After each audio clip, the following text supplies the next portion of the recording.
Aha, there you go. My fault. I didn't actually add myself to the stage. So, yeah, I've just been talking for 3 minutes, and obviously nobody has actually heard a word that I've said, which is awesome. So I'll go through it again, and I'll try and go a bit quicker this time. So, Freddie isn't here. He's still away. Um, he I think he's going to be away for still a couple of weeks yet. So I thought that I would do just a live stream uh, and just see if anybody would be interested in coming up, having a chat. You're more than welcome. The link is being posted. I've set the topic tonight as Daniel chapter 9. Now, in Daniel chapter 9, there is a prophecy that talks about the coming of the Messiah or a Messiah.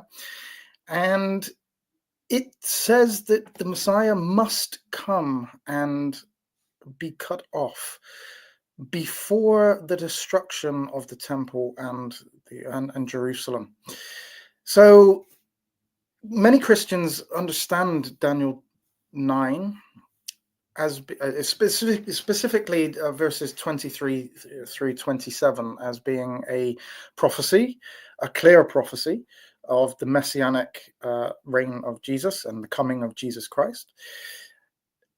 That isn't the way that Jewish apologists and rabbis would understand it. They understand this as being something different, and we can look at those. So if anybody has, it's a topic that I've been studying and looking into recently. So it's something. The reason why I went to that as a topic is just because it's kind of fresh on my mind, and hopefully I'll be able to present some information tonight. But if you have any information, if there's anything that if you believe that it's Jesus, if you don't believe it's Jesus, that's fine. Let's have a look at the information that you've got, if you've got anything that we can look at. Apologies for not for the first 3 minutes where nobody actually heard me. I was talking, but I hadn't actually added myself to the stage, so it doesn't look like anybody actually heard me. But we should be all good now. So yeah, if you want to talk about something else, that's fine. I set the topic tonight purely on the basis that that it's a topic that I've been looking into. So I'd like to have a look at Daniel chapter 9 with anybody that would like to come up and discuss. If not, I'll just go ahead and kind of share and look at Daniel chapter 9, and we'll do some reading. Oh, it's LJR host, Major Coolness. Yeah, it's me. Freddie is still in CA. Yeah, he's still away. Hopefully not for too much longer. We're missing our live streams on a regular basis. And I'm sure people are looking forward to when Freddie comes back and is able to do his marathon sessions. So prayers with you, Freddie, if you get to listen. Hopefully you'll be back soon. So, right, the link is in the description there. It should be there. I will post it again, just in case. Just in case people haven't seen it. There we go. Okay, so I'm not sure that I can share, but my screen. So let me just go in and share my screen here.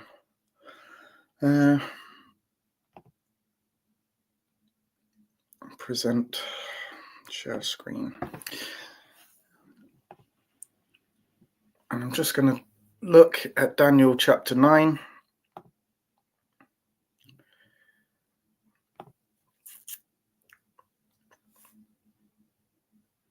Hopefully you'll be able to see this. Bear with me 1 second. My computer has decided to go on go slow. And it's not actually showing it.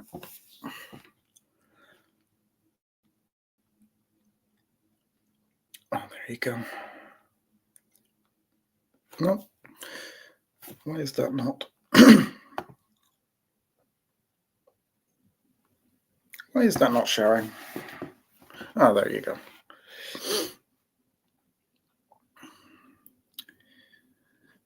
So there we go. Yeah, my computer is going quite slow, so I do apologize. So it's Daniel chapter 9, and Clayt has come up on board. So welcome, Clayt. You should be able to speak now, Clayt. I can't hear you if you are speaking. Or is it my computer? Hello?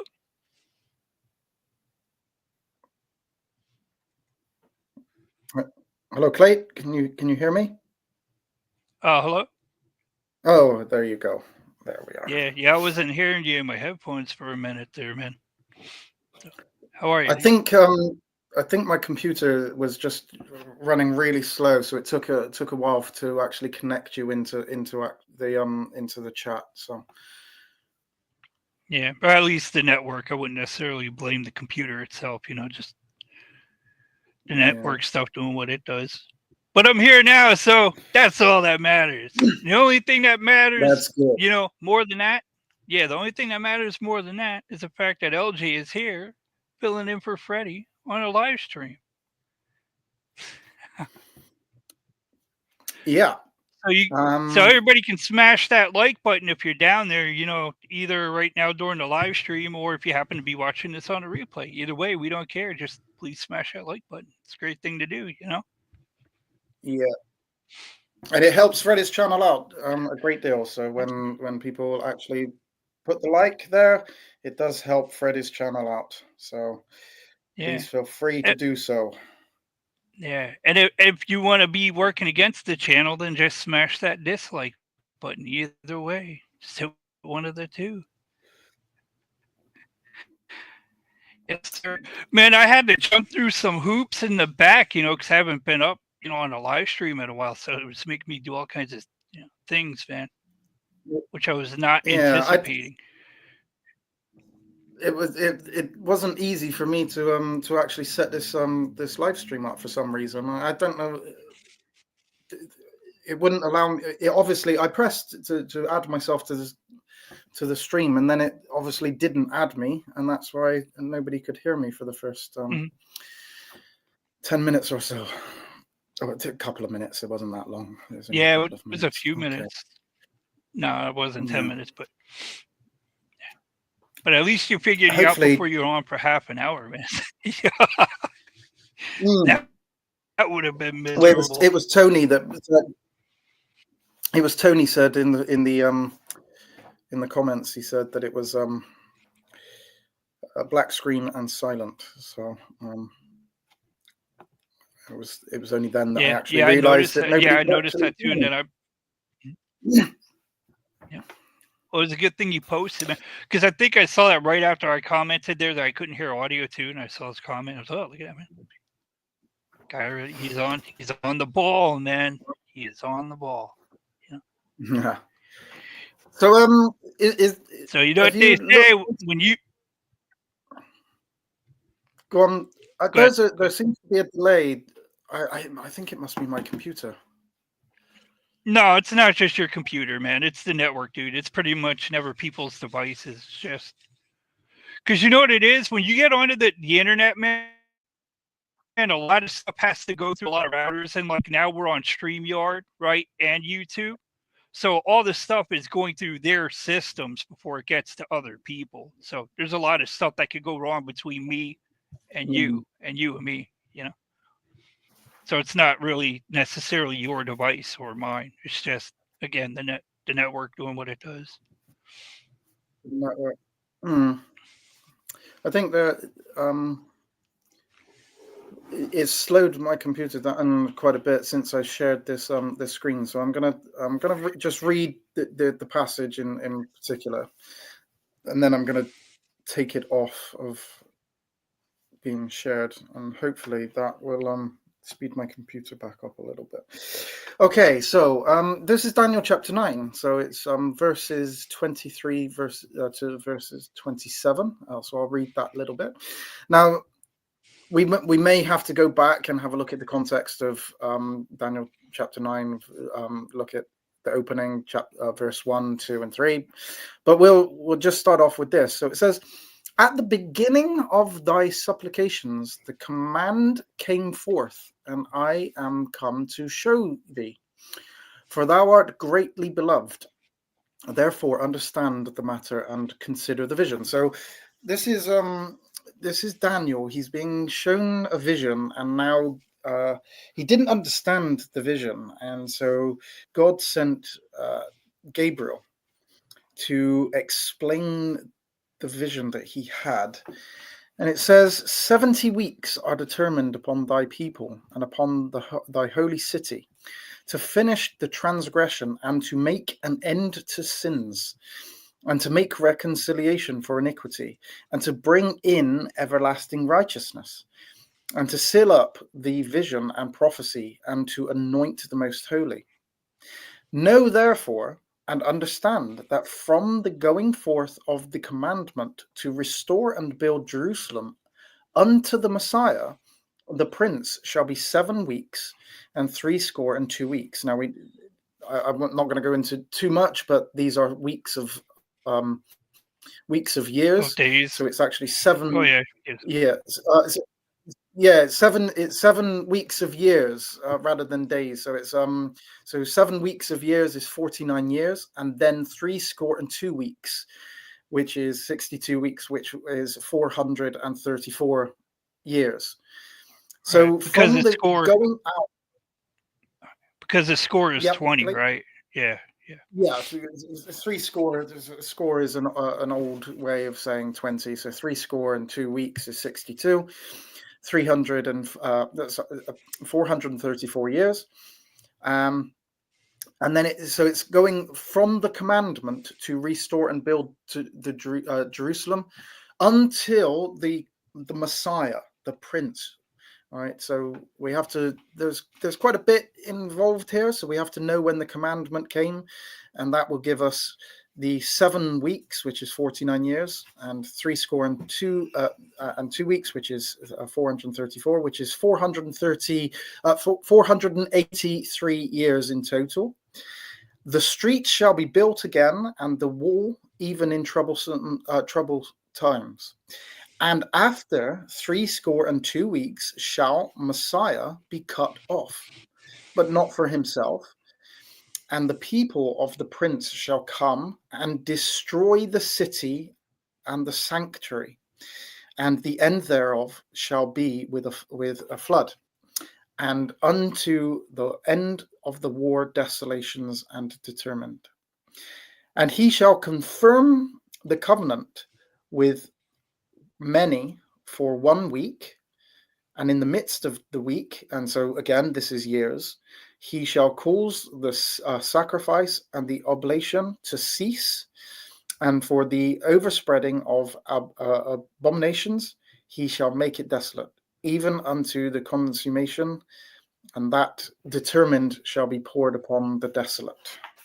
So it's a prophecy here that's talking about a specific time, from a specific time to when the Messiah would come, and the Messiah would then be cut off, but it wouldn't be for himself, and then the city and the sanctuary would be destroyed. So this is, like I say, this is something that many Christian would apologists or scholars believe to be about a prophecy about the coming of Jesus Christ.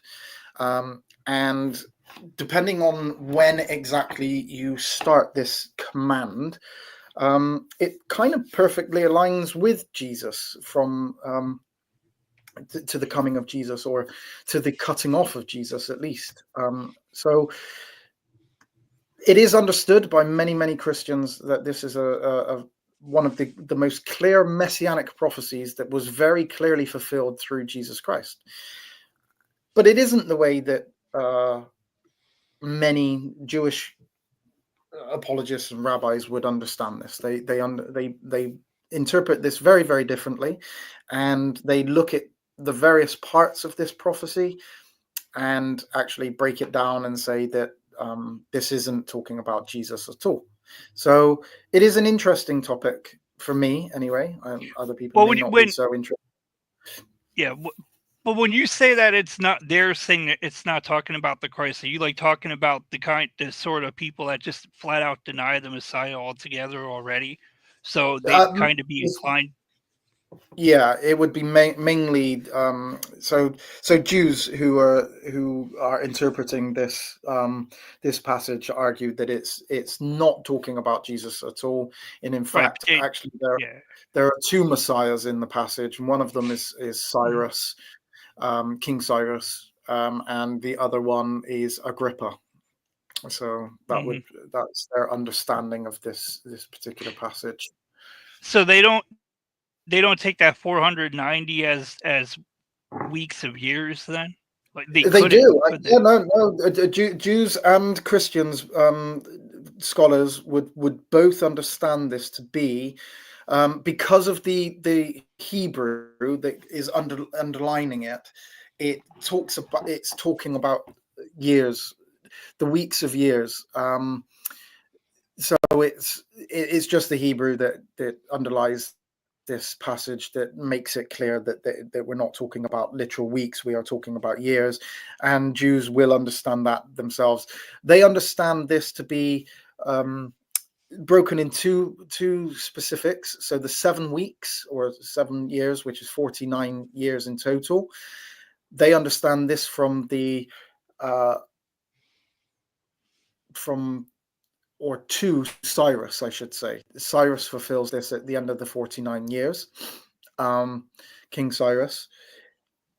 And then the next passage, which is the 434 years, the 62 weeks of years, they understand this as being the destruction of the temple, because they do understand this to be the destruction of the temple and the city, but they believe that this was Agrippa in the around the time that the temple was destroyed. So it's kind of the way that they understand it is similar, in the sense that they're understanding this as being a prophecy that is talking about the destruction of the temple, but they don't believe that this is talking the Messiah in because obviously the Hebrew here is Mashiach, so they're understanding this as just being anointed, and Cyrus is called the anointed in Isaiah, so they understand this as being Cyrus. Right. But then I guess too, I would ask, right, because and that's the other point, right? Like it's not even just saying Messiah; it's saying Messiah, your Prince, right? So that would seem like that's even. So they're saying that, oh well, not only is he the Messiah, he's Prince too. About that Agrippa guy. Right? Yes. And so this is where we have to go in and break down the whole of the passage, because there's argumentations on both sides. The fact that if you go and have a look, this is the King James version, obviously, because it's LJ, and LJ uses the King James Bible. He uses the LJV. But if you go and have a look at this in, say, the ESV or the NIV, it doesn't use the word Messiah here. It just uses the word anointed. So this is a very much There are some translations that use Messiah here.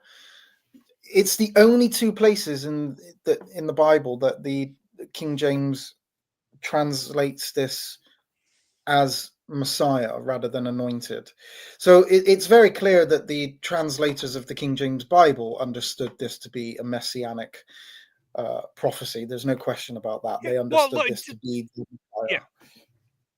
but that's my question to you is if you go back in time, before Jesus ever came, the actual Messiah that the Bible is written about, who would those Jews that are saying that's about Agrippa, who would they say that's about? Right? They'd be saying it's about the coming Messiah. Now, if they didn't have their dislike for Christ, they'd probably be saying, yeah, it's about him. But because they can't do that because of the significance of that, right? To Oh yeah, admit that that's talking about Jesus is going to cause them all kinds of problems. yeah. If you make this the Messiah rather than just an anointed person, Right. then they are left without any Messiah at all, because the Messiah had to have come before the temple was destroyed.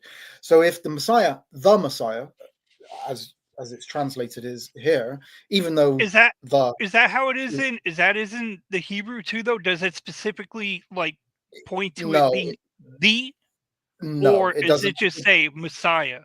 It just says Okay. Messiah. There Okay. isn't the Messiah here, so it doesn't have Okay. Hamashiach. It just has Mashiach. Mashiach. Yeah. Okay. Yeah, and that's So an issue, right? yeah, I mean, it is an issue if you're obviously arguing against it. So like I said, there are argumentations against this being Jesus Christ, and it isn't.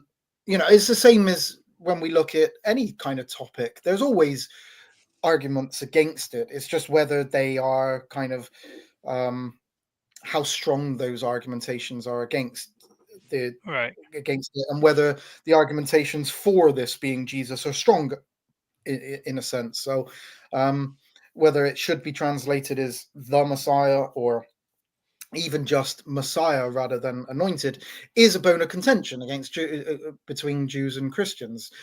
Right. If But you well, I guess the other point that I would ask too, though, is because I know that we definitely are going to want to know about the difference between the and a.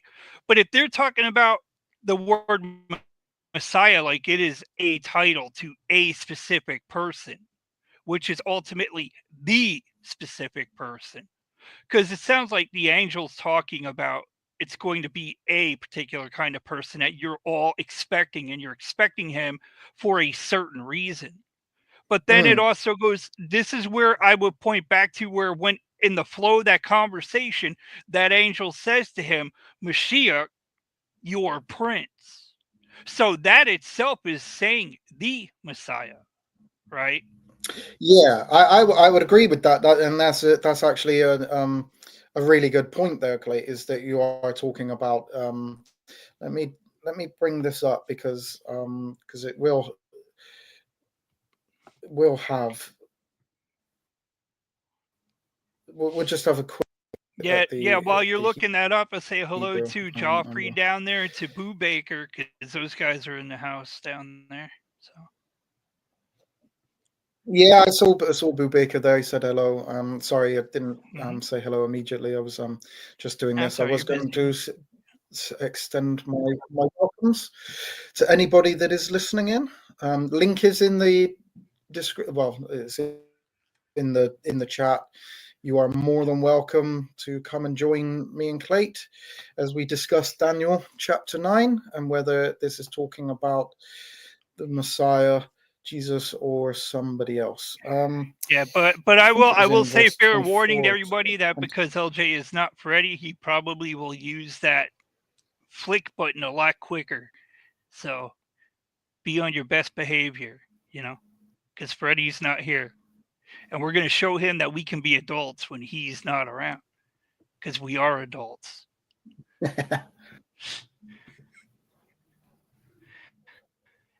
right, good man. we're good people. We We can better be. We behave. claim to be Christians, man. Indeed, again, we claim to be Christians, right? So we better be able to do that. So can you see this screen, Clate? Sure. Can you see the Hebrew there? Okay. So we've got here a Messiah, which is Mashiach, and we have the Prince here. Now, again, neither of these has the prefix ha, so it's not the Prince and it's not the Messiah. But this is a leader, ruler, prince, noble commander. This is the this is what is being talked about here. Now, I understand that, you know, this can, that it doesn't necessitate that it's kind of a prince, as in Jesus being a prince. It's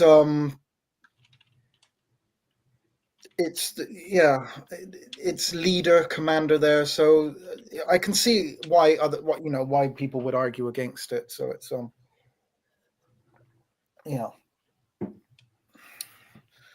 But so it's got here Messiah. But I agree with you. I agree with your understanding here of Messiah, the Prince, or Prince Messiah is a. I think that's a specific title to Jesus and is in relation to Jesus. So yeah, I would definitely agree with that. No, I don't want to. Let me take this back to just the. So yes, we're looking at a person that is going to come before the temple and the holy city are destroyed. So who is this? That's the question here. Who is this anointed prince that is going to come and be cut off, but not for himself? Now, this is a bone of contention as well, even for the Jews. They don't agree that the Hebrew here actually says Messiah being cut off, as in it being referring to somebody's death. And when it says, but not for himself, that again in the Hebrew, they would say, doesn't actually say, but not for himself, but rather he will be no more. So well, what is that going to mean? He will be no more. Yeah. See, because if they're going to flex that kind of ridiculous, if they're going to flex that kind of ridiculous line of reasoning, then I guess I would take them over to Leviticus, where it's continually talking about people being cut off, and what does that mean? And then if it's the same wording, right? So how are you going to tell me it means that over there, but in this particular case, you're going to tell me it doesn't mean that? Yeah. You know? Now Rashi, who was a very famous. For those that don't know who Rashi is, he was a very famous. I don't know who's Rashi. He's a very famous Jewish rabbi who did a commentary on the Old Testament, and his work is quoted and referenced and used by Jews still today. They use him as he is one of the foremost rabbis of prior times, and when he understood. So Rashi was, I think I want to say, not sure exactly. Sometime in the Middle Ages. I'm pretty sure. Rashi, I can't remember the exact date before before 1,000 years, though. Or it may be. It might be around about 1200. I'm sure. Well, that's pretty far along, no man. Like that's way after the Messiah, and he's going to tell us how to interpret that, huh? Oh yeah, no, it's a long time. He is after the. He's after the. But he understood this to be Cyrus being, Mm-hmm. but he also did say that the cutting off did mean to be slain. And he understood this to be the second part, the second Messiah there, as being Agrippa, who was slain, and that's how he understands this. Did But that actually, Agrippa guy, like, wasn't he? He wasn't a good person, was he?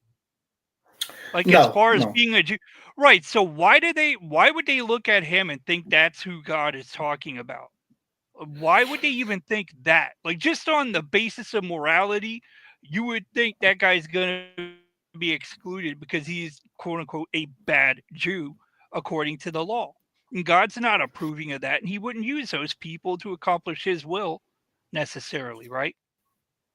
He wouldn't be God's Messiah. yeah, That's he my died. point. He would not be the Messiah. That's the thing. Yeah, he died in 44 AD, and he's kind of understood to be like the last king of Oh, Judah. Although I'm Herod not sure Agrippa? that he Is was that the officially guy they're talking about? Herod Agrippa. Herod Agrippa. Yeah, yeah, yeah. Ah, see, man, I was Yeah. thinking it was another Agrippa in the future, man. No, Ah, right. Okay. No, no, no. Herod wow, Agrippa. the Yeah. one that was gonna have Jesus put to death. That guy? Was that Herod Agrippa, or was that I believe so. Unless that was his son, man. mm, What you know what he when the Jesus was a baby? Agrippa? The Herod that? Because he's the one that No, I had the think that was he had the temple that was built, Herod the right? Great. Herod Agrippa was the one that Yeah. had the temple built there. Is that the one you were referring to? Or because look, man, there might be I'm another sure that Herod that I'm right after that one, dude. So yeah, I we're think that getting a there was history two lesson now, Herods. There was kids. Herod the Great. There was Herod the Great, and I'm sure it was Okay. Herod the Great um that That was wanted a truly Jesus. wicked guy. Like he was really wicked, right? Yeah, and then there was Okay. King Agrippa, King Herod Agrippa. Herod Agrippa was who Jesus. I think Jesus at one point goes and stands before Herod, doesn't he? He's sent to Herod. Oh, all right. So that would have been like his son or something then, right? I think it might have been. It could well have been. I keep forgetting all of these people, linking them Names. together. I've got them down somewhere. But yeah, so Yeah, well then it would have been his yeah, dad though. as death, the cut off. He understands this as referring to death, even though Jews today would argue that it doesn't mean being Put to being death. killed. Rashi did understand that as being somebody that was being slain. So Right. So why? Like the whole point is that they were under the law, right? And that law was supposed to be perpetual, right? At least it up was, until yeah. the time that, yeah. So why would God have that end, right? Like, what are they supposed to be doing? Because it said he will cause the offerings and the sin sacrifice and all that stuff to cease, right? What would Yeah. be the point of that? 'Cause that would seem to God having no better plan to put in place. What would be the point of that? Right. And again, I Well, guess that's the question I would want to ask the Jews that are denying the Messiah, because we know the Messiah is a better plan that also brings an end to the law covenant mm, and mm. institutes a better covenant through himself, right? Well, we know that the reason why they are. Let me bring us back up there, Clay. That we know why they reject this. Obviously, being Hmm. talking about Jesus Yeah, but I because would ask them that stuff because they're the ones denying it, right? Like we have an answer for why things are the way they are, but like how did mm, they answer that? mm. And See, I guess they've got to have some kind of excuse for it. Whether it's a good one or not, that's something else. But yeah, yeah. Their understanding of this, I believe that it is an understanding that results in necessity, because they reject, obviously, Jesus as being Messiah. So by necessity, you have to reinterpret this verse.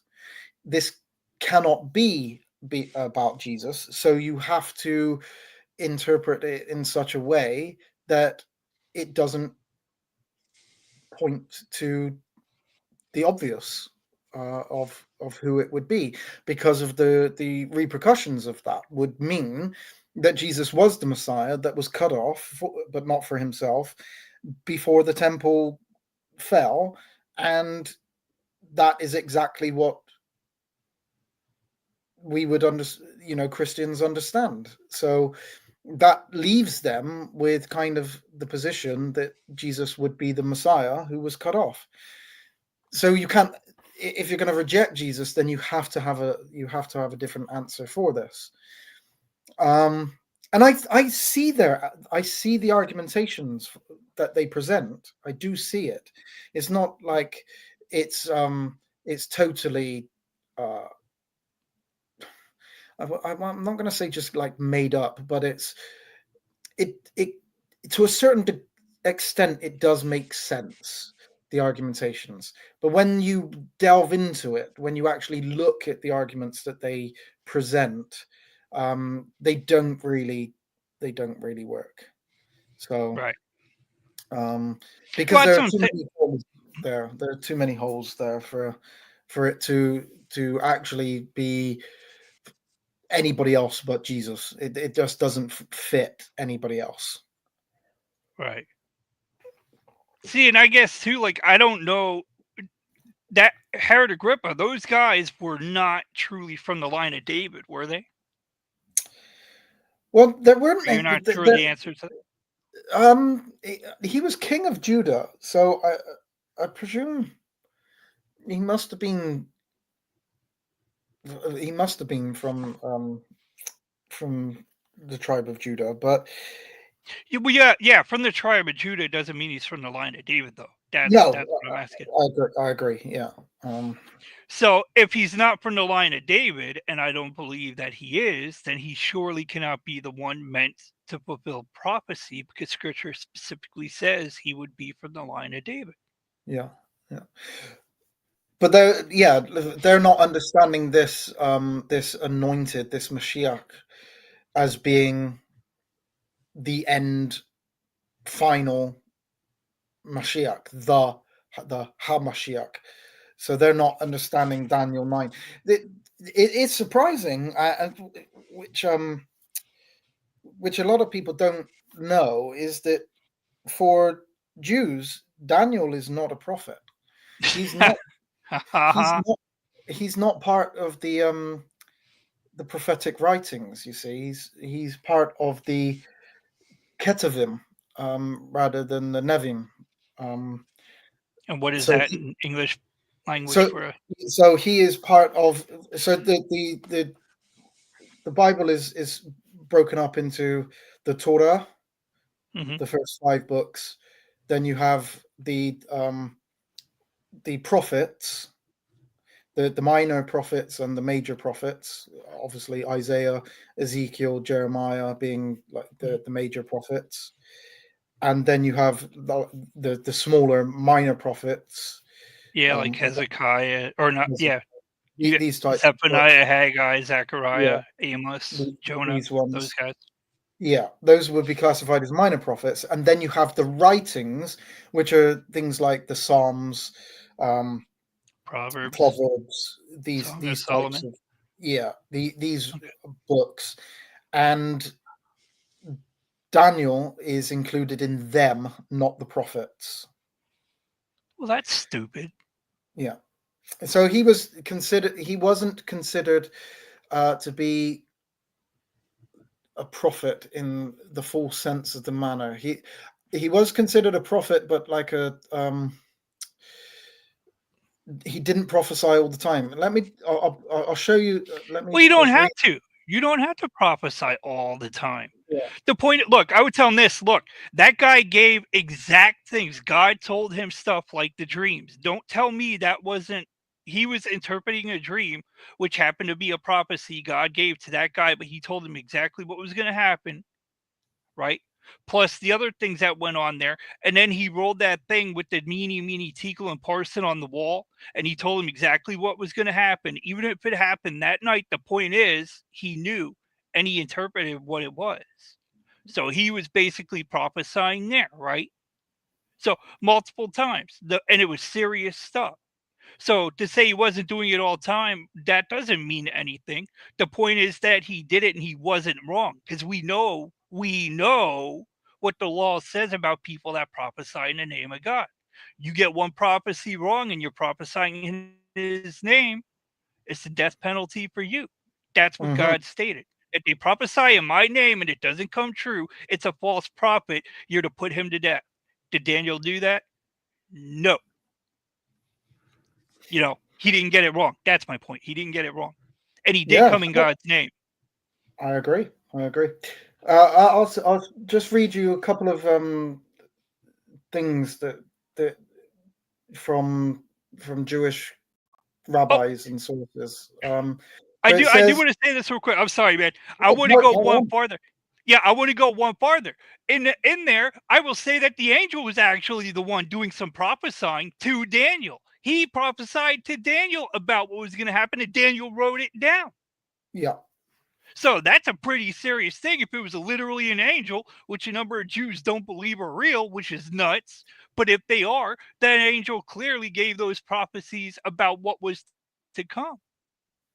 Right? I agree 100%. This and this was Gabriel as well. It wasn't just, very good point. Gabriel. It's a named angel. It's not just some random angel. This was the angel Gabriel that came to Daniel to give him prophecy and tell him what to actually state. So this is what some of the Jewish writings say. It says when discussing the difference between prophecy and Ruach HaKodesh, a distinction needs to be made between the level of the divine revelation, how high in the chain of emanation between God and man the individual reaches, and the quality of the revelation, how intimate and clear the revelation is to the individual. So while it is true that Daniel had visions, they were on the level of Ruach HaKodesh, divine inspiration. Therefore, the book of Daniel was made part of the biblical section of Ketuvim, the writings, and not the Nevim, the prophets. The levels of prophetic revelation experienced throughout a prophet's lifetime are, however, not static. The same prophet can at times experience different levels of prophecy. Therefore, even if Daniel had attained the level of prophecy at one point in his life, it was not in relation to the book of Daniel, which is therefore still considered part of the Ketuvim. So this was Rabbi Yehuda Shirpin writing on Chabad.org. And I'll just give another one. It says, according to Judaism, and this is FAQ.org, and it says, according to Judaism, frequently asked questions. There you go. Yeah, Jew frequently asked questions. According to Judaism, Daniel is not one of the 55 prophets. His writings include visions of the future, which we believe to be true. However, his mission was not that of a prophet.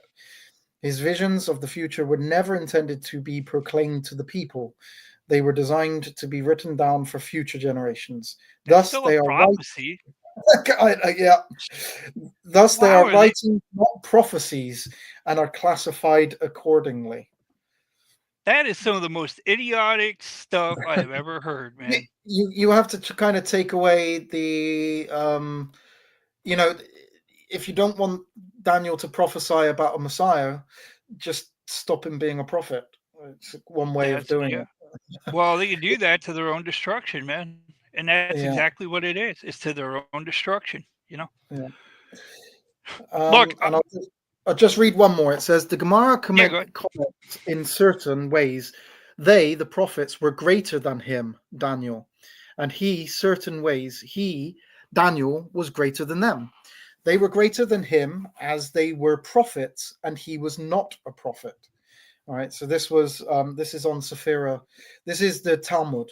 This is basically the Talmud in Megillah 3a, and so it's basically saying that that the prophets were greater than him in some ways because they were prophets and he wasn't one. So yeah, well, I got a really interesting question for all those, Daniel denying goofballs. But exactly how many chapters is the book of Obadiah? Mm-hmm. Huh? Please tell me how many chapters in that book there are, and then tell me why you think that guy is a grander prophet than Daniel, the one who spoke the truth of future things to come. Right. Which they admit, which they actually say is, he spoke prophecies, but wasn't a prophet. It's How do you do that? That's contradictory, dude. Yeah. He's doing it in God's name. That's speaking prophecy, and he wasn't wrong. That makes him a prophet. Period. Yeah. Now, see, what I would like to know is that the criteria that you read for these gentlemen, right? Where did they get that in the Bible that's the criteria for what a prophet is? Exactly. Yeah. They made it up. They made it up. 100%. It's a made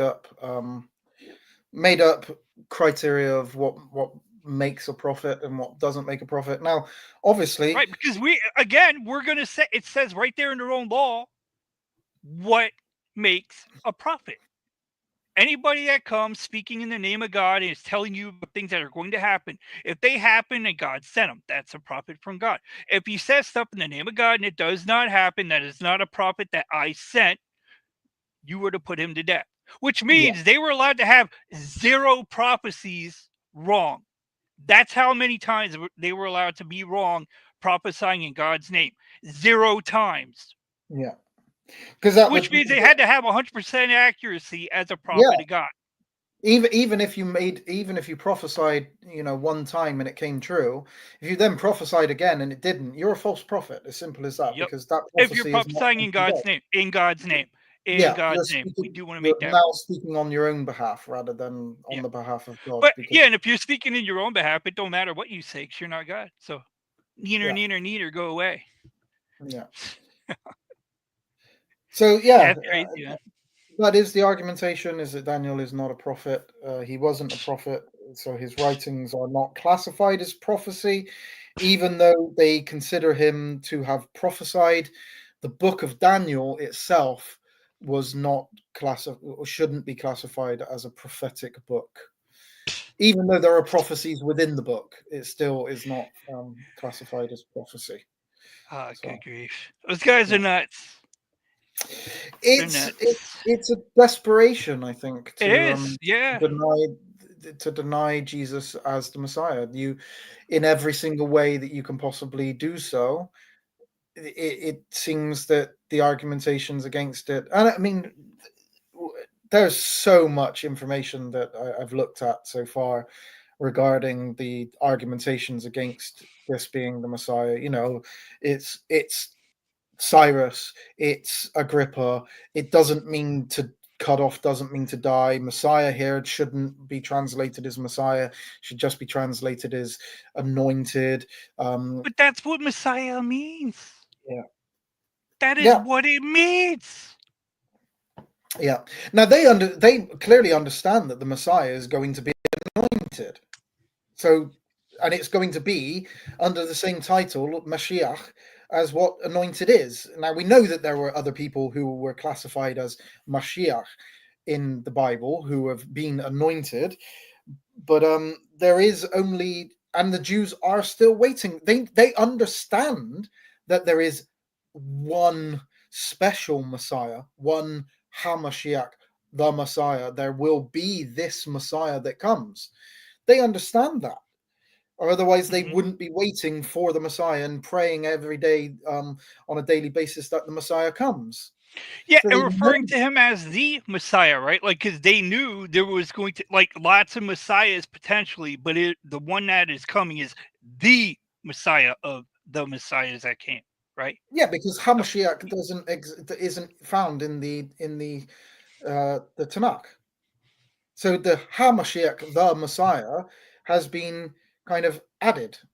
That special term, and I'm referring only to the Messiah, which is to come, and that it's not applied to the Messiah that is to come, as in, you know, for Christians, Jesus, and for Jews, a future Messiah, where mm. they refer to him as the Messiah.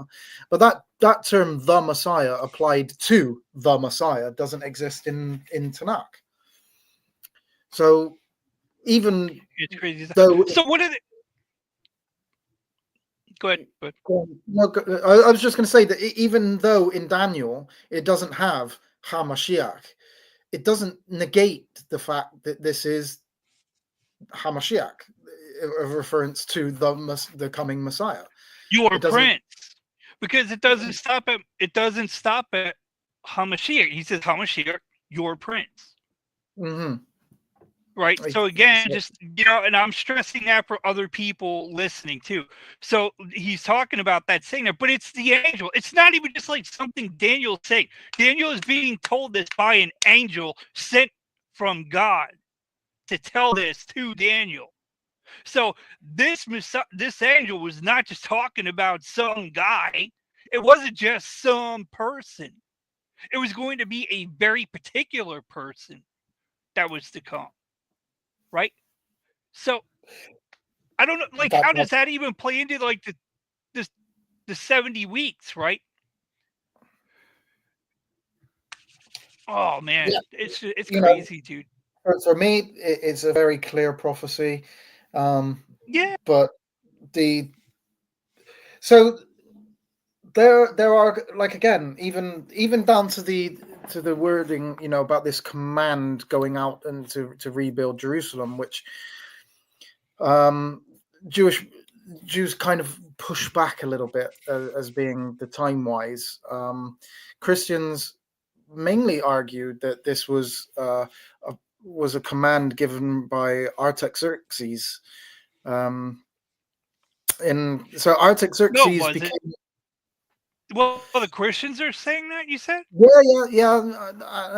And there's a decree by Artaxerxes that he allowed, and it is written in Ezra and in Nehemiah. Yeah, but that Uh, was second. That look, I'm sorry, I don't mean to cut you off, but I'm pretty sure all he did was reaffirm what was already said by Cyrus that they could do, right? if Because you they have a look went at, in there, they had to go find that letter. They had to go find the letter that was originally written. And then when they found that, I believe that's when Artaxerxes basically said, hey, look, that's getting done. It was already said, and this is what you're going to do. So he was like yeah, reaffirming the an the order that was already given. the difference But there is that mhm. Cyrus only gave permission for the temple to be built. Artaxerxes gave permission he told Nehemiah to go and build the city and the walls.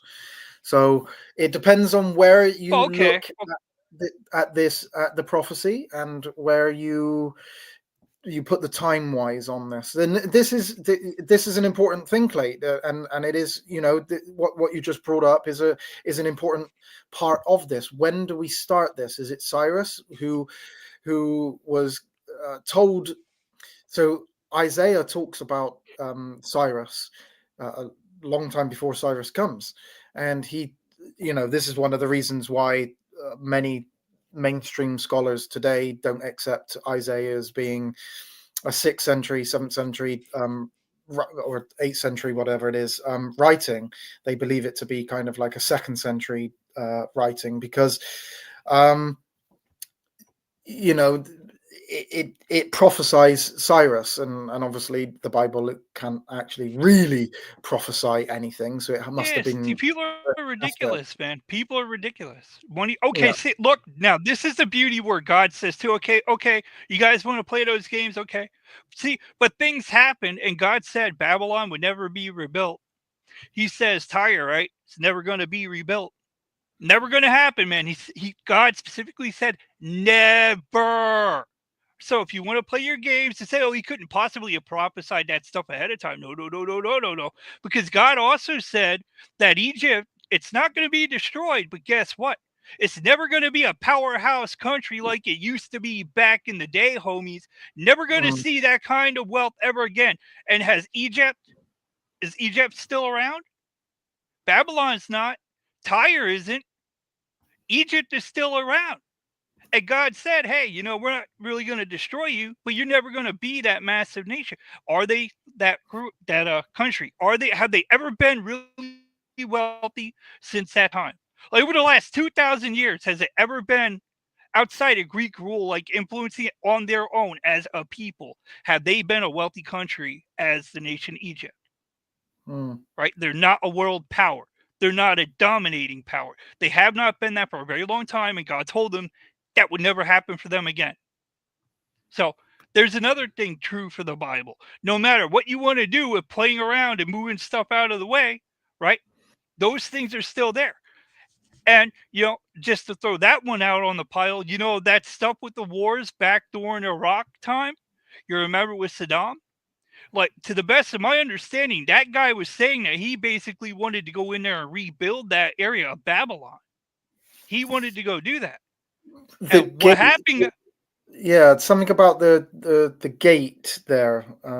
Yeah, whatever it is, right? But the point is, he was going to go and do something that God said wasn't going to happen. And what happened to Babel, or what happened to that guy, guys? What happened to him? Right? The United States military went in there, did whatever it did, but that's not the point. If God sent the U.S. military in there to keep his word fulfilled, that could have been the reason why the U.S. military went there. Right? Twice. And the second time, the guy, he paid with his life. But guess what? They ain't trying to rebuild that area now, are they? So you should probably keep that in your mind. And that's my whole thing. I tell people, look, you want me to really stop believing in the Bible? I got one thing I can tell you guys to go do. I guarantee you. And I'm telling you, Muslims, you really want to prove God ate with the Jews? You really want to prove it? Go rebuild Babylon, homies. And I'll stop believing in the Bible. Go rebuild that place, and I will stop believing the Bible. Right? But I'm telling you now, don't do it, because you're probably not going to get out alive. Right? Because God said it's never going to happen. Never. Right? And with that, I yield, man. Yeah, no, it's a good point. What you just brought up there, Clay, regarding things that God says won't ever be allowed, and other nations which He says you just won't be great again. There's a massive difference between the two, and those nations that God said no more, they're no more. That's it, and that's the end of. And those that are not to be great again are no longer great. So, but they're still around. Yeah. But And what other God in any religion has actual verifiable stuff like that you could point to? You know what I mean? I'm not saying they aren't there, 'cause maybe they are, but I'm not aware of it. See, Daniel is another book as well that they talk about being a kind of a much later book than when it's proclaimed to have been written, around kind of in Babylon. Daniel was actually there in Babylon in the captivity. So Daniel is receiving this, or he's reading Jeremiah. He's reading the prophecy written in Jeremiah.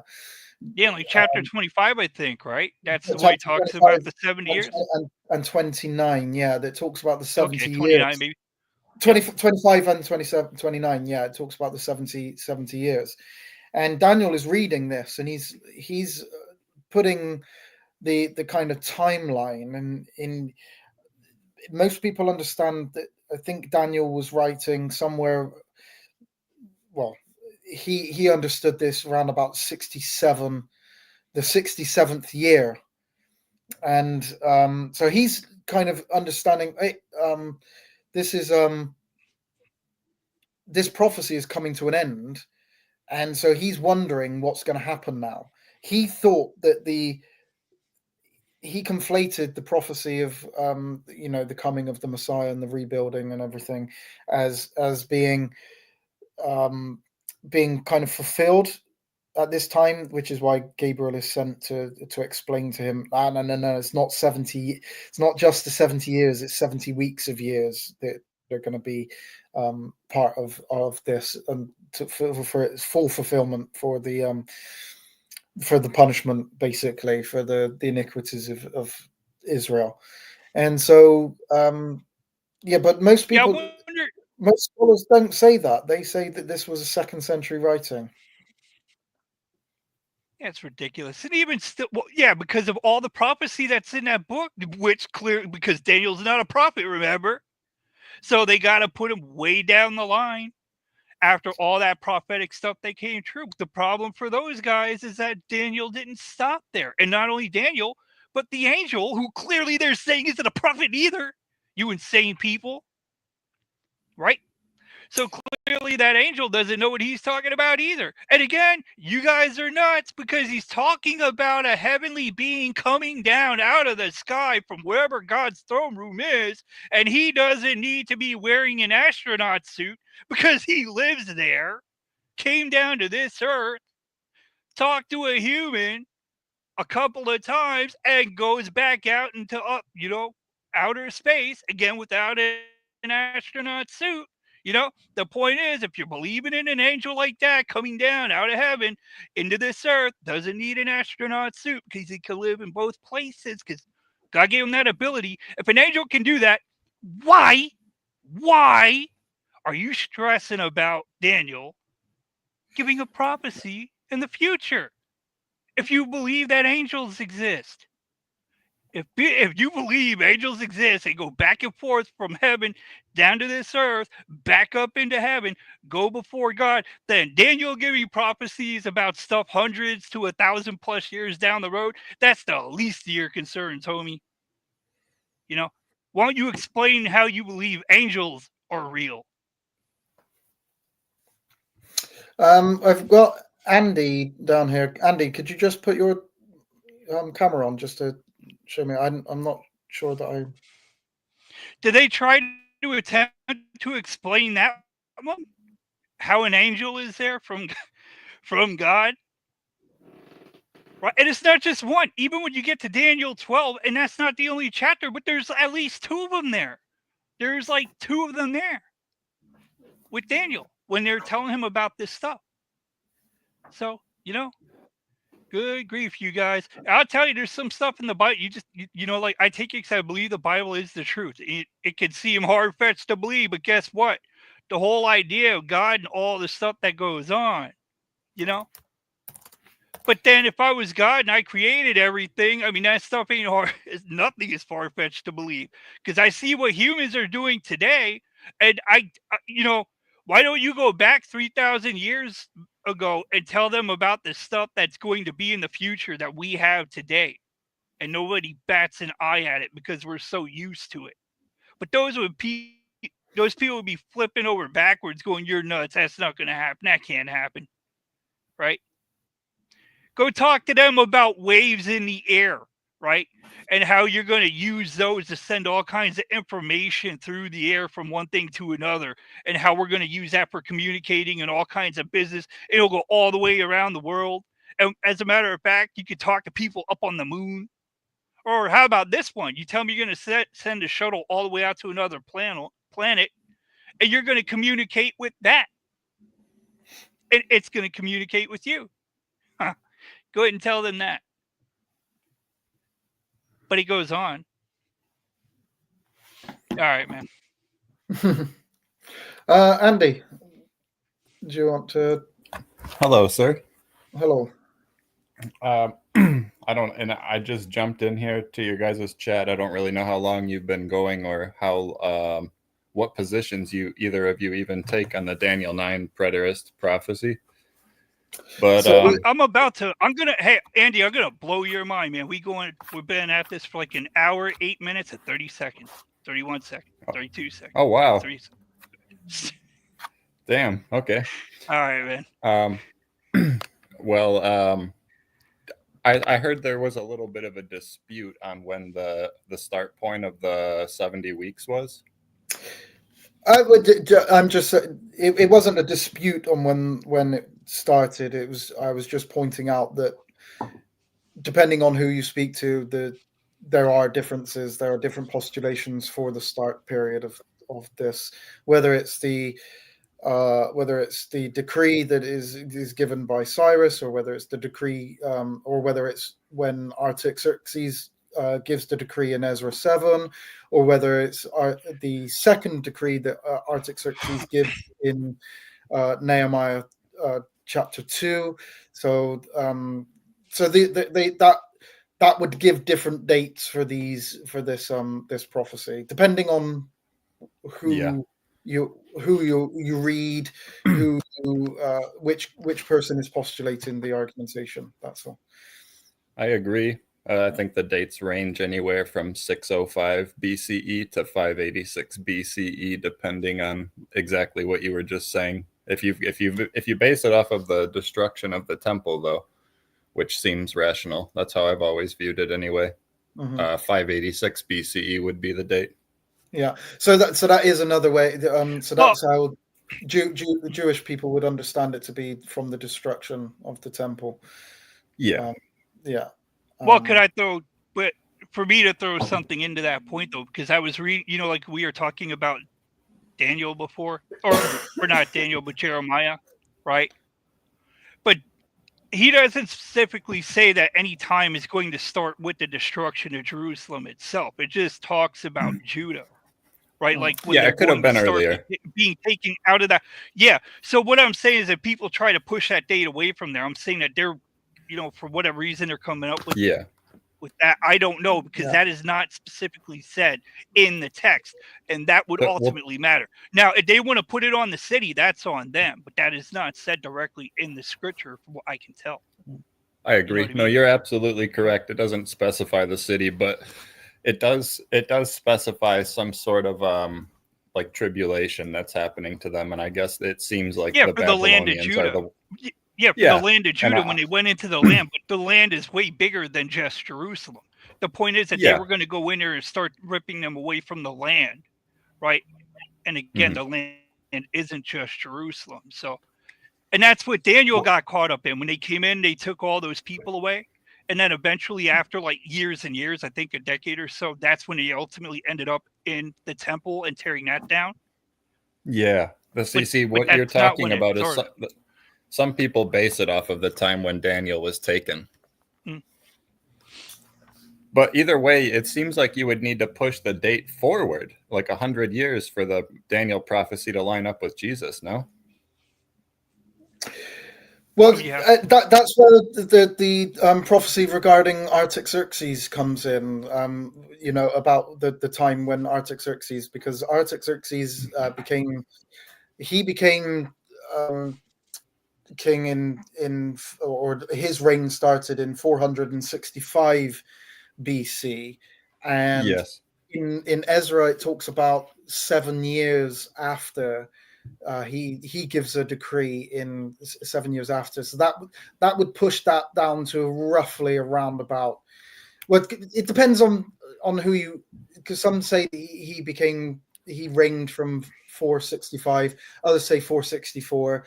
So then you would go down 7 years, and you're getting roughly around about 458, 457. But then you also have the second decree, which comes in Nehemiah, which is in the 20th year, which then would push that around about 445, 444. Wouldn't the 70 weeks begin before Daniel was speaking though? Because he was speaking like just after the exile. No, I mean he's allegedly. So it like I say, it depends on that command that it says. It talks about the command. It says, I don't have it right in front of me, but it says from the giving of the command to rebuild the city and the walls to the Messiah is 7 weeks and 62 weeks of years. Yeah, now, like the final 7 weeks. And then then that final 7 weeks as well. Yeah, so it's 490 years in total, but 483 without the Messianic era. Without that 7-year period there.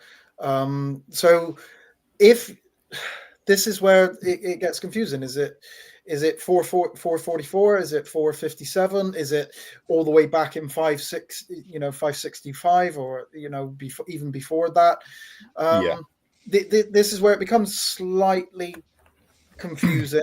Now, another point I want. Oh, go ahead. Sorry, I thought you were finished. I was just going to say about the specifics about the rebuild of Jerusalem and the walls, which is specifically stated in Daniel in verse 25, I think it is 25 or 26. That decree to build the walls doesn't come until Nehemiah, Artaxerxes, in the 20th year of his reign. So that would be 444 if that's correct. Because the decree to rebuild the temple was then? The rebuild of the temple comes before that, but that's not what is in reference in Daniel. It's about the rebuild of Jerusalem with its walls. So Cyrus only decrees to rebuild the temple. He never gives a decree to rebuild Jerusalem. He only says that gives the decree to go back and build the temple. It seems like and the book of I can't remember if it's Maccabees 1 or Maccabees 2, but it talks it seems like that story of Antiochus coming in and forcing them to sacrifice pigs on the altars and worship Greek gods and stuff was like the fulfillment of Daniel's prophecy, even though that doesn't line up either as far as the years go. But it's like the description is very similar to what Daniel was talking about. For whatever reason, I can't even remember when I learned it at this point, but for whatever reason, that's what I have it in as my mind, is that the book of Maccabees was the fulfillment of the prophecy, like the absolution of desolation, or the abomination of desolation, or whatever. And then they took over and restored the temple. I don't know. I could be wrong. Yeah, but that never cut off. But that ultimately never cut off all the sacrifices and stuff that went off in that area, right? Yeah. And that wasn't with the Messiah having been there. So I would just chalk that up to an act that took place. You know what I mean? And that guy, look, I can see how certain people probably hate the Jews to a degree because they hate their religion. Right, so they're going to do everything they can to go in their face. Now, Les, if you want to go as far as I would say, because I believe Satan is a real being, right? So he's going to motivate whoever he could to make it look like certain things are taking place that really aren't. But all the same, he's at war with the nation of Israel because he hates those people simply because they are God's chosen people, right? Yeah. So he would have to be attacking them in whatever way that he could. Right. So I could see how you would get a guy like that king that would want to go in there and defile their whole area. And it's going to look like it's fulfilling certain prophecy, but it really isn't, Yeah. Because I agree. Look, man, I'll tell you now, there are particular sorts of people on the planet today that I don't really care for. Yeah. And me too. I exercise particular kinds of love toward those people because that is the Christian thing to do. But knowing what I know, if I was not a Christian, man, if I was not a Christian, I would not be exercising loving thoughts toward those people. And everything that dude did to the Jews, you know, like I wouldn't be too far away from thinking like that toward them. You know what I mean? Toward who? So I'm not going to say who it is exactly. So I'm so lost. The point is that you could see there how people could have. You do not want to respect certain people for who they are, and whatever you could do to spit in their face just to prove them wrong or whatever it is they're going to do. I'm saying that's what that guy was doing to the Jews at that time, right? And Oh yeah, definitely. He had the power and authority to be able to go in there and do that and desecrate that area, even though that wasn't the true fulfillment of the prophecy, right? Well, it seems like it was, except for the Messiah never came. Right, and that's a pretty important point of the prophecy, right? Yeah. Right. So if you take that part and you believe God has given you the truth in Scripture, then you have to have that component there. Otherwise, it doesn't really matter, right? Because it's kind of like all the people running around claiming to have been the Messiah, right? And lots of people believe you until certain things happen, and then people go, "Oh, I guess that wasn't the Messiah." Right. But a guy, you know, he gets raised from the dead, you know, that's going to put a whole lot more confidence in your ability to believe that he's the Messiah, you know, because people don't just get raised from the dead. Well, okay. So it makes me wonder, let's just, if we do assume that this Daniel was speaking just after this, you know, Daniel was speaking 70 years after what, you know, their tribulations began, their struggles. What's the word they use? I can't remember. Anyway, if he's speaking, you mean when they were removed from the land, from the prophecy that God said about them being removed from the land, right? Their dispersion. No, it's Daniel 9. It's the one you're talking about for sure. Yeah. Yes. Yeah, and you're talking about Daniel was when he was praying, and because of the 70 years coming to a completion, God said he will remove them from the land. Exactly. And then Gabriel came and told them, you know, it's not 70 years, it's 70 times 7. Right. But that was another prophecy about the future, even after that initial 70 years, because that was a literal 70 years that Daniel had, right? Yeah. He had, or no, I'm sorry, not Daniel. Well, it said 7 weeks or whatever. Jeremiah. Yeah, Jeremiah. We'll back. He was given a literal 70-year prophecy, right? Yeah. He was given that's what Daniel was initially talking about, but then apparently God was adding on to another prophecy about things that were going to happen that actually involved the real Messiah, according to this 70 weeks of years prophecy.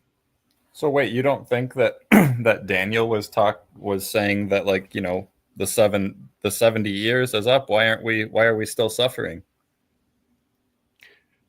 Well, no, it was coming to a completion, but yeah, I guess that's what he was praying to God to inquire about.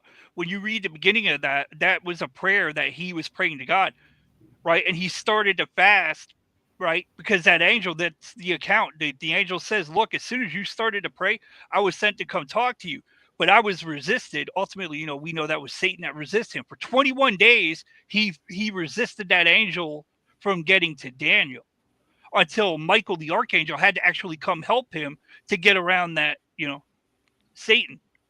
I mean, that's how mighty Satan was. He could stop that angel. So they were warring apparently for 3 weeks, dude. 3 Earth weeks. And he had to get help from another angel so he could get to Daniel, you know? And that's when he gave him that prophecy there. It's kind of nuts to think about that, right? I'm lost in the dates here, I guess. I appreciate your guys' perspective, though. Well, I have to take off. I'm sorry. Oh, hey, you know what, man? This is actually. Do you have a few minutes? Yeah, I got like 5 minutes. Okay. Well, I don't know if 5 minutes is going to cut it, but you know, because of that thing with the Dionysus issue. Yes. Yeah. Oh, you know about this? Actually, well, not me so much, but LJ was looking into that. You know, so he went and did some research on that, so you know he could actually talk to you about that, man. He found some pretty interesting stuff. Are you still over there, LJ, or did you get up away from the computer? I am still here. Oh, there you are. You cool with talking about that real quick, or We can You wanna just wait? a little bit, but I got to get out of here in like 5 minutes. Yeah, well, maybe you guys I can can talk come about back it later. too another time. Like we can do this another time too. Like I'm happy Yeah, to the dive Di- into the the Dionysus stuff. And there's Dionysus more.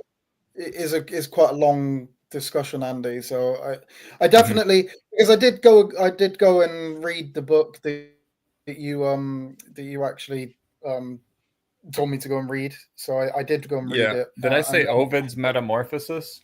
yeah. Okay. So That's I bought that. I hate to even say this, but I gave you some false information there when I said Ovid's Metamorphosis.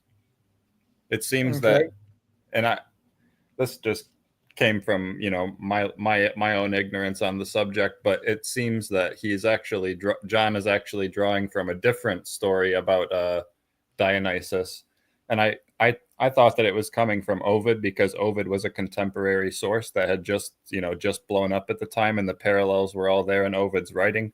But the actual there's an actual story. I can't even remember it now. But if you can look into Dr. Dennis MacDonald's work, he's taken the time to draw each parallel between the story. So I mean, he could give you the sources more quickly than I could. But it's Euripides Bacchae, I believe, is the story.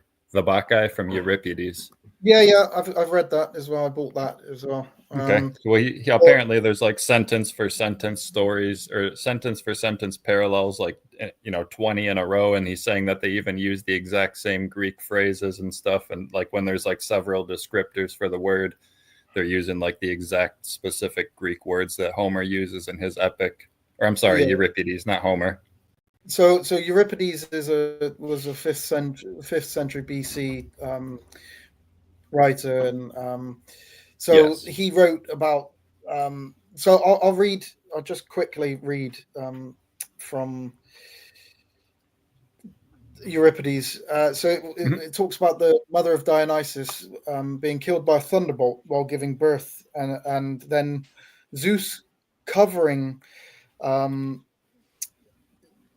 him in his thigh to hide him from Hera, and Dionysus has been described as a horned god. So I'd be interested to know where you see the parallels in this. So Euripides Baccha 90 FF, it says, in the compulsion of birth pains, the thunder of Zeus flying upon her, his, Dionysus's mother, Semele, cast from her womb, leaving life by the stroke of a thunderbolt. So Semele is killed by Zeus accidentally. She's not able to basically. Zeus sends this thunderbolt, and she's just not able to kind of deal with it. So she dies, and immediately Zeus Cronides receives him in a chamber fit for birth, and having covered him in his thigh, shut him up with a golden clasps, hiding from Hera. And he brought forth, when the Morai, or Fate, had protected him, the bull-horned god, and he crowned him with crowns of snakes. So I'd be interested to know where the parallels in that particular passage would come along with the passage of Jesus. So Zeus actually, in the story of Euripides, Semele is killed.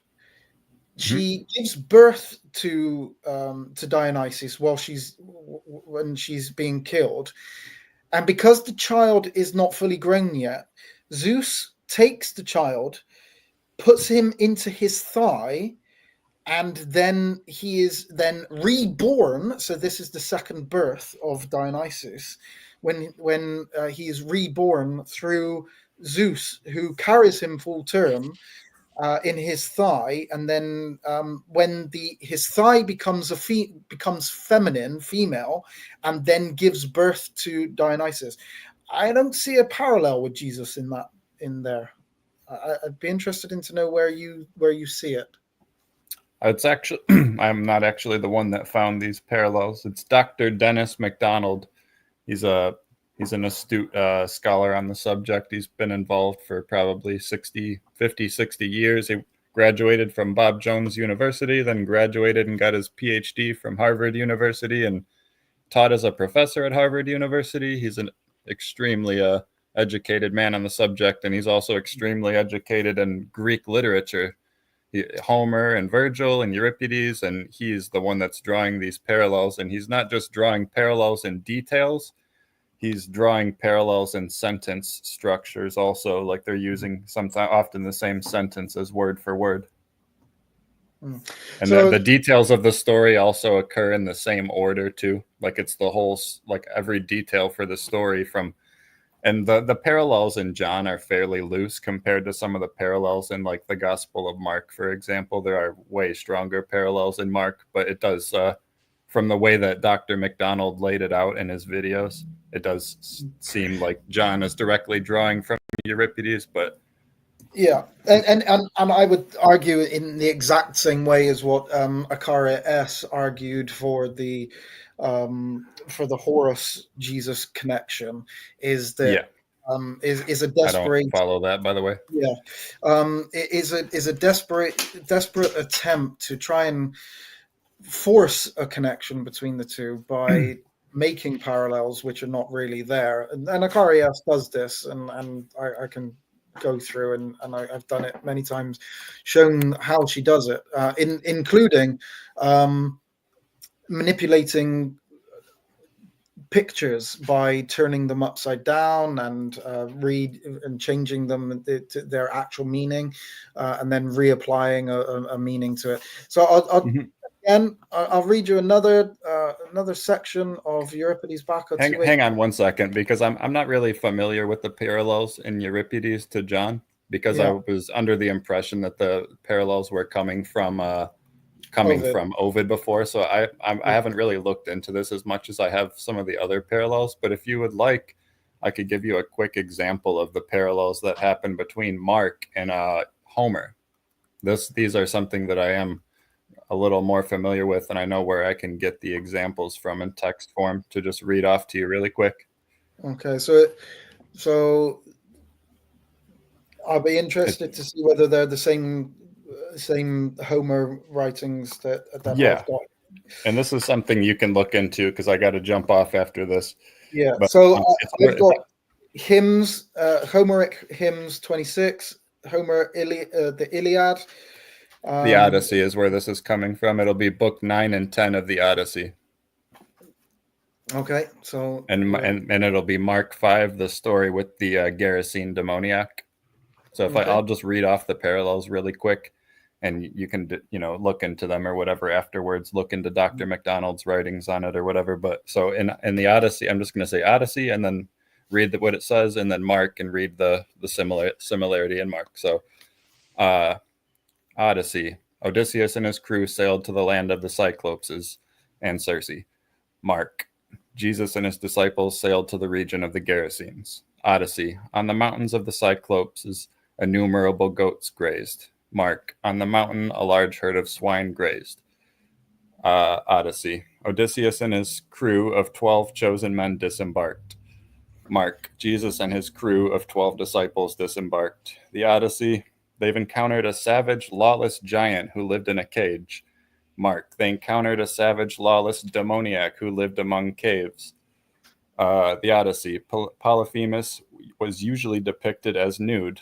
Mark. The demoniac was nude. Odyssey. Circe recognized Odysseus and asked him not to harm her. Swear me an oath not to plan another plot to hurt me. Mark. The demoniac recognized Jesus and asked him not to harm him. I adjure you by God not to torment me. The Odyssey. The giant asked Odysseus his name. Mark. Jesus asked the demoniac his name. The Odyssey. Odysseus answered, nobody is my name. Mark. The demoniac answered, Legion is my name.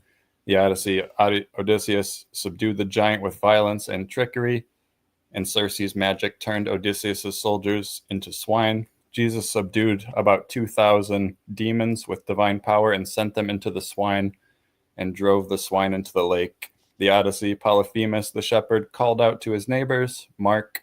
The swineherders called out to their neighbors. The Odyssey. The Cyclopes came to the site asking about Polyphemus' stolen sheep. Mark, the Gerasenes came to the site to find out about the swine. The Odyssey, Odysseus and his crew embarked. Mark, Jesus and his disciples embarked. The Odyssey, Odysseus told the giant to proclaim that he had blinded him. Mark, Jesus told the healed demoniac to proclaim what God had done for him. The Odyssey, the giant asked Odysseus, now aboard the ship, to come back. Mark, the demoniac, asked Jesus, now aboard the ship, if he could be with him. So those are the parallels that Dr. McDonald drew between the Odyssey, book 9 and 10, and the demoniac story in Mark. And he does a very similar thing to what I've just read to you with Euripides and John. I wish I could give you the video right now, but I would have to dig around for it. If we can meet again, maybe through Freddie's channel or something, I'll come more prepared. I wasn't really even prepared to talk about this. That's fine. So a couple of things. When the story of Jesus in Mark is one prolonged story, it's one narrative. So now what I would now see, I'd have to go and read the specific passages. So you're saying it's in the Odyssey book 9 and 10? Yes. Yep. Yeah. Odyssey 9 and 10, and then it'll be what you can find Mark, the demoniac story, Mark 5. Okay. And the parallels there. So do we have chapter and verse of where they yes, it will be Mark 5, 1 through 20. No, the verse, the chapter and verse of the Odyssey. No, he doesn't list it in this video. I'm sorry. I apologize. You'll have to just dig through 9 and 10. I don't know how long they are. I hope it's easy for you, but because obviously what now I would have to do is read through everything. I'm gonna have to I'd have to read through all of it, because you might be able to use ChatGPT to just guide you to the right pages of 9 and 10. Like, you know what I mean? Just to use it as a reference to get there. Yeah, I've got the Odyssey, so I'll read the 9 and 10 of the Odyssey. And one thing that I would say is that I would need to see specific parallels where they are like specific, and not just this portion says it in verse 1 here, this particular statement is in verse 1, and then in verse 27 of the Odyssey, or I'm talking about the Odyssey here, the next statement is made, and he's then forced those two together to make a statement. So it needs to be plain parallels. That's what I will look at. I would say, you got to keep in mind too that a polemic, the differences are the message. Like, the message is in the differences in a polemic, or in mimesis for this matter. Of course, and I'll read into that and have a look. But also, I wanted to point out quickly that Dr. McDonald points out in this specific example between the Odyssey and Mark that some of the strongest similarities are in the specific language that the author of Mark chose to use, because of the Greek words. Like I said, like, there will be several descriptive words in Greek for something we only have one word in English for, and they chose the exact same descriptor and wrote the exact same sentence in some cases, I guess. And this is something I can't verify because I don't read Greek, but maybe if you have something to translate Greek, you can check into that as well. So I'll look into that and I have to go, though. I'm sorry. I really feel rude, but my girlfriend, I've already been rude to her. I'll have to catch up with you guys another time. Stop being rude to the woman, man. I'm sorry. Great. But thanks for coming out, you guys. Man. Yep. Have a blessed rest of the day, man. Thanks. You've given me another something else to now read. Yeah. I spent all that time writing against Ovid and against Euripides. I'm so sorry. That was my own ignorance. Okay. I need to educate myself on this stuff as well. But I'll talk to you guys. Take care. Yeah. Later. Okay, Andy. Thanks for coming out. No wonder it was so easy for me to be able to argue against Ovid's Metamorphosis because it wasn't in that particular writing that I was meant to be looking at. Yeah, well, at But, least now you got it done, man. So and now I'll wrong go and reason, have but it's done. a look at Homer as well. So Yeah, well, the Odyssey things, I don't, that's something I hear about a lot, but I don't know. I haven't ever read it. I don't even know when that was supposedly written, right? And then the question is, did they have complete copies of that stuff? And two, those adventure, the Odyssey thing, none of that is supposed to be actual true life, right? So those are just made up accounts, even according to that, versus what the Bible says. And then, do you know when that Odyssey book was supposed to have been written? oh, so the Odyssey is like the Homer was fifth, Before sixth, seventh, Christ, all right? 7th century BC. Yeah. Okay. I Yeah, think see, the oldest the oldest copy, and I use that loosely, copy, whereas the earliest part of the Odyssey that we have comes from the 3rd century AD. So well, the it's first the 3rd century after Oh, Jesus. AD, yeah. The first actual it was a clay tablet of Odyssey that we was discovered, And they're and dating it all the way back to the BC era. no, dating it to the 3rd century AD. Right, but you're saying that Oh, stuff yeah, originated like centuries before Christ. So how yeah, are they dating it that far back then? because this is basically taken that it was Homer that wrote it, and Homer existed obviously back in I'm sure it was like the 7th century AD, I don't know. BC. I'm pretty sure they find that guy on Fox in The Simpsons, man. So, Yeah. and we know that guy's a character. Yeah. But no, so that's the way it goes. See, but then what I'm yeah, because a lot of the stuff that he was pointing out there, I'm thinking, well, you could basically apply that to so many different things, right? Like you could write a story using a lot, like they talk about the animals, right? I mean, where would you not see that kind of imagery all over the place, right? In that world. So yeah, you're going to be coming across a lot of similarities, and then that could potentially or was written into people's stories, right?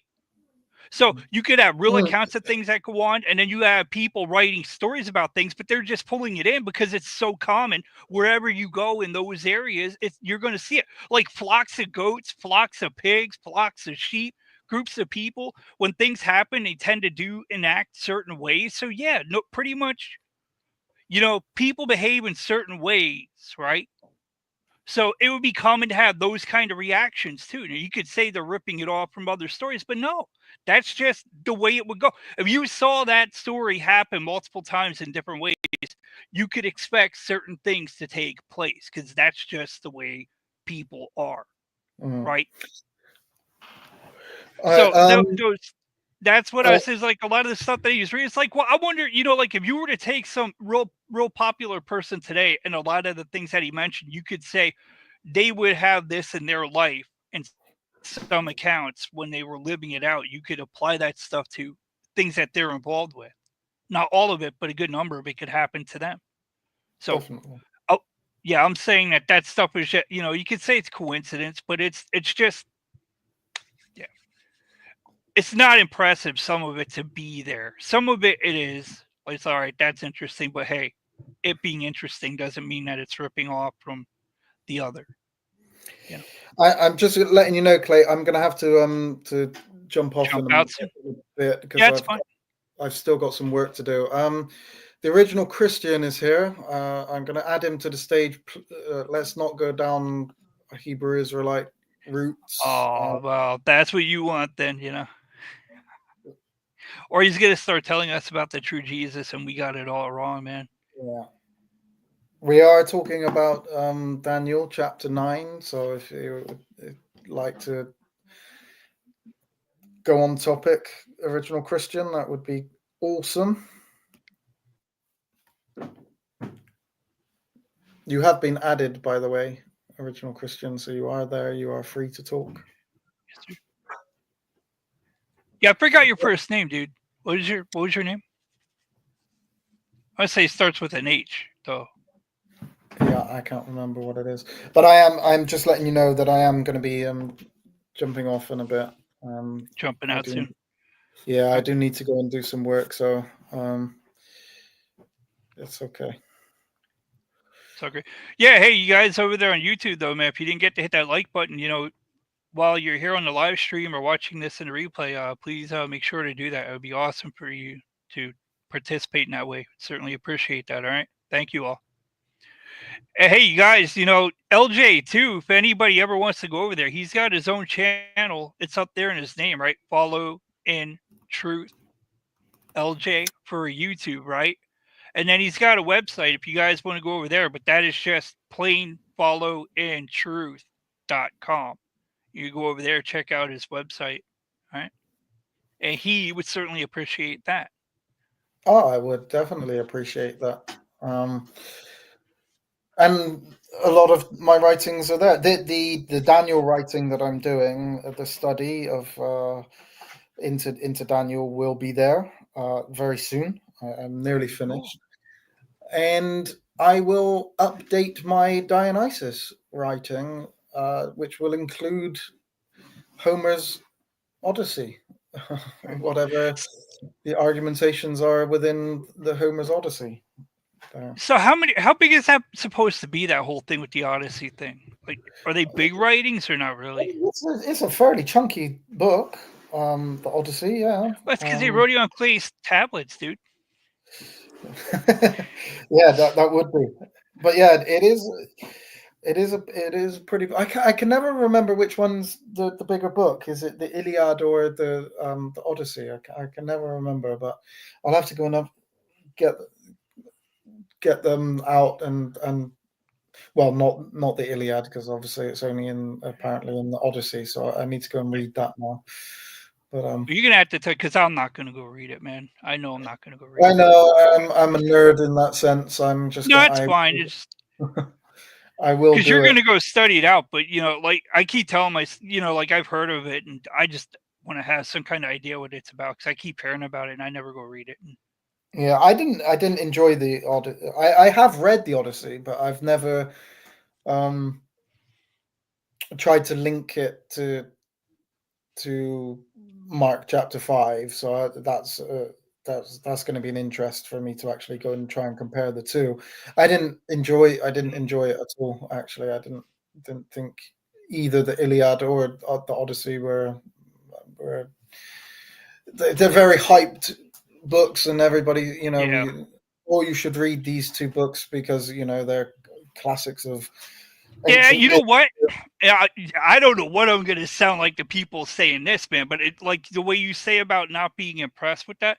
Somebody was reading one of those big time philosopher books, man, right? And I was listening to it. I'm thinking, this is the guy that everybody talks about as being some super genius philosopher, and this is his main work. I was sitting there going, dude, this is not impressive. You know what I mean?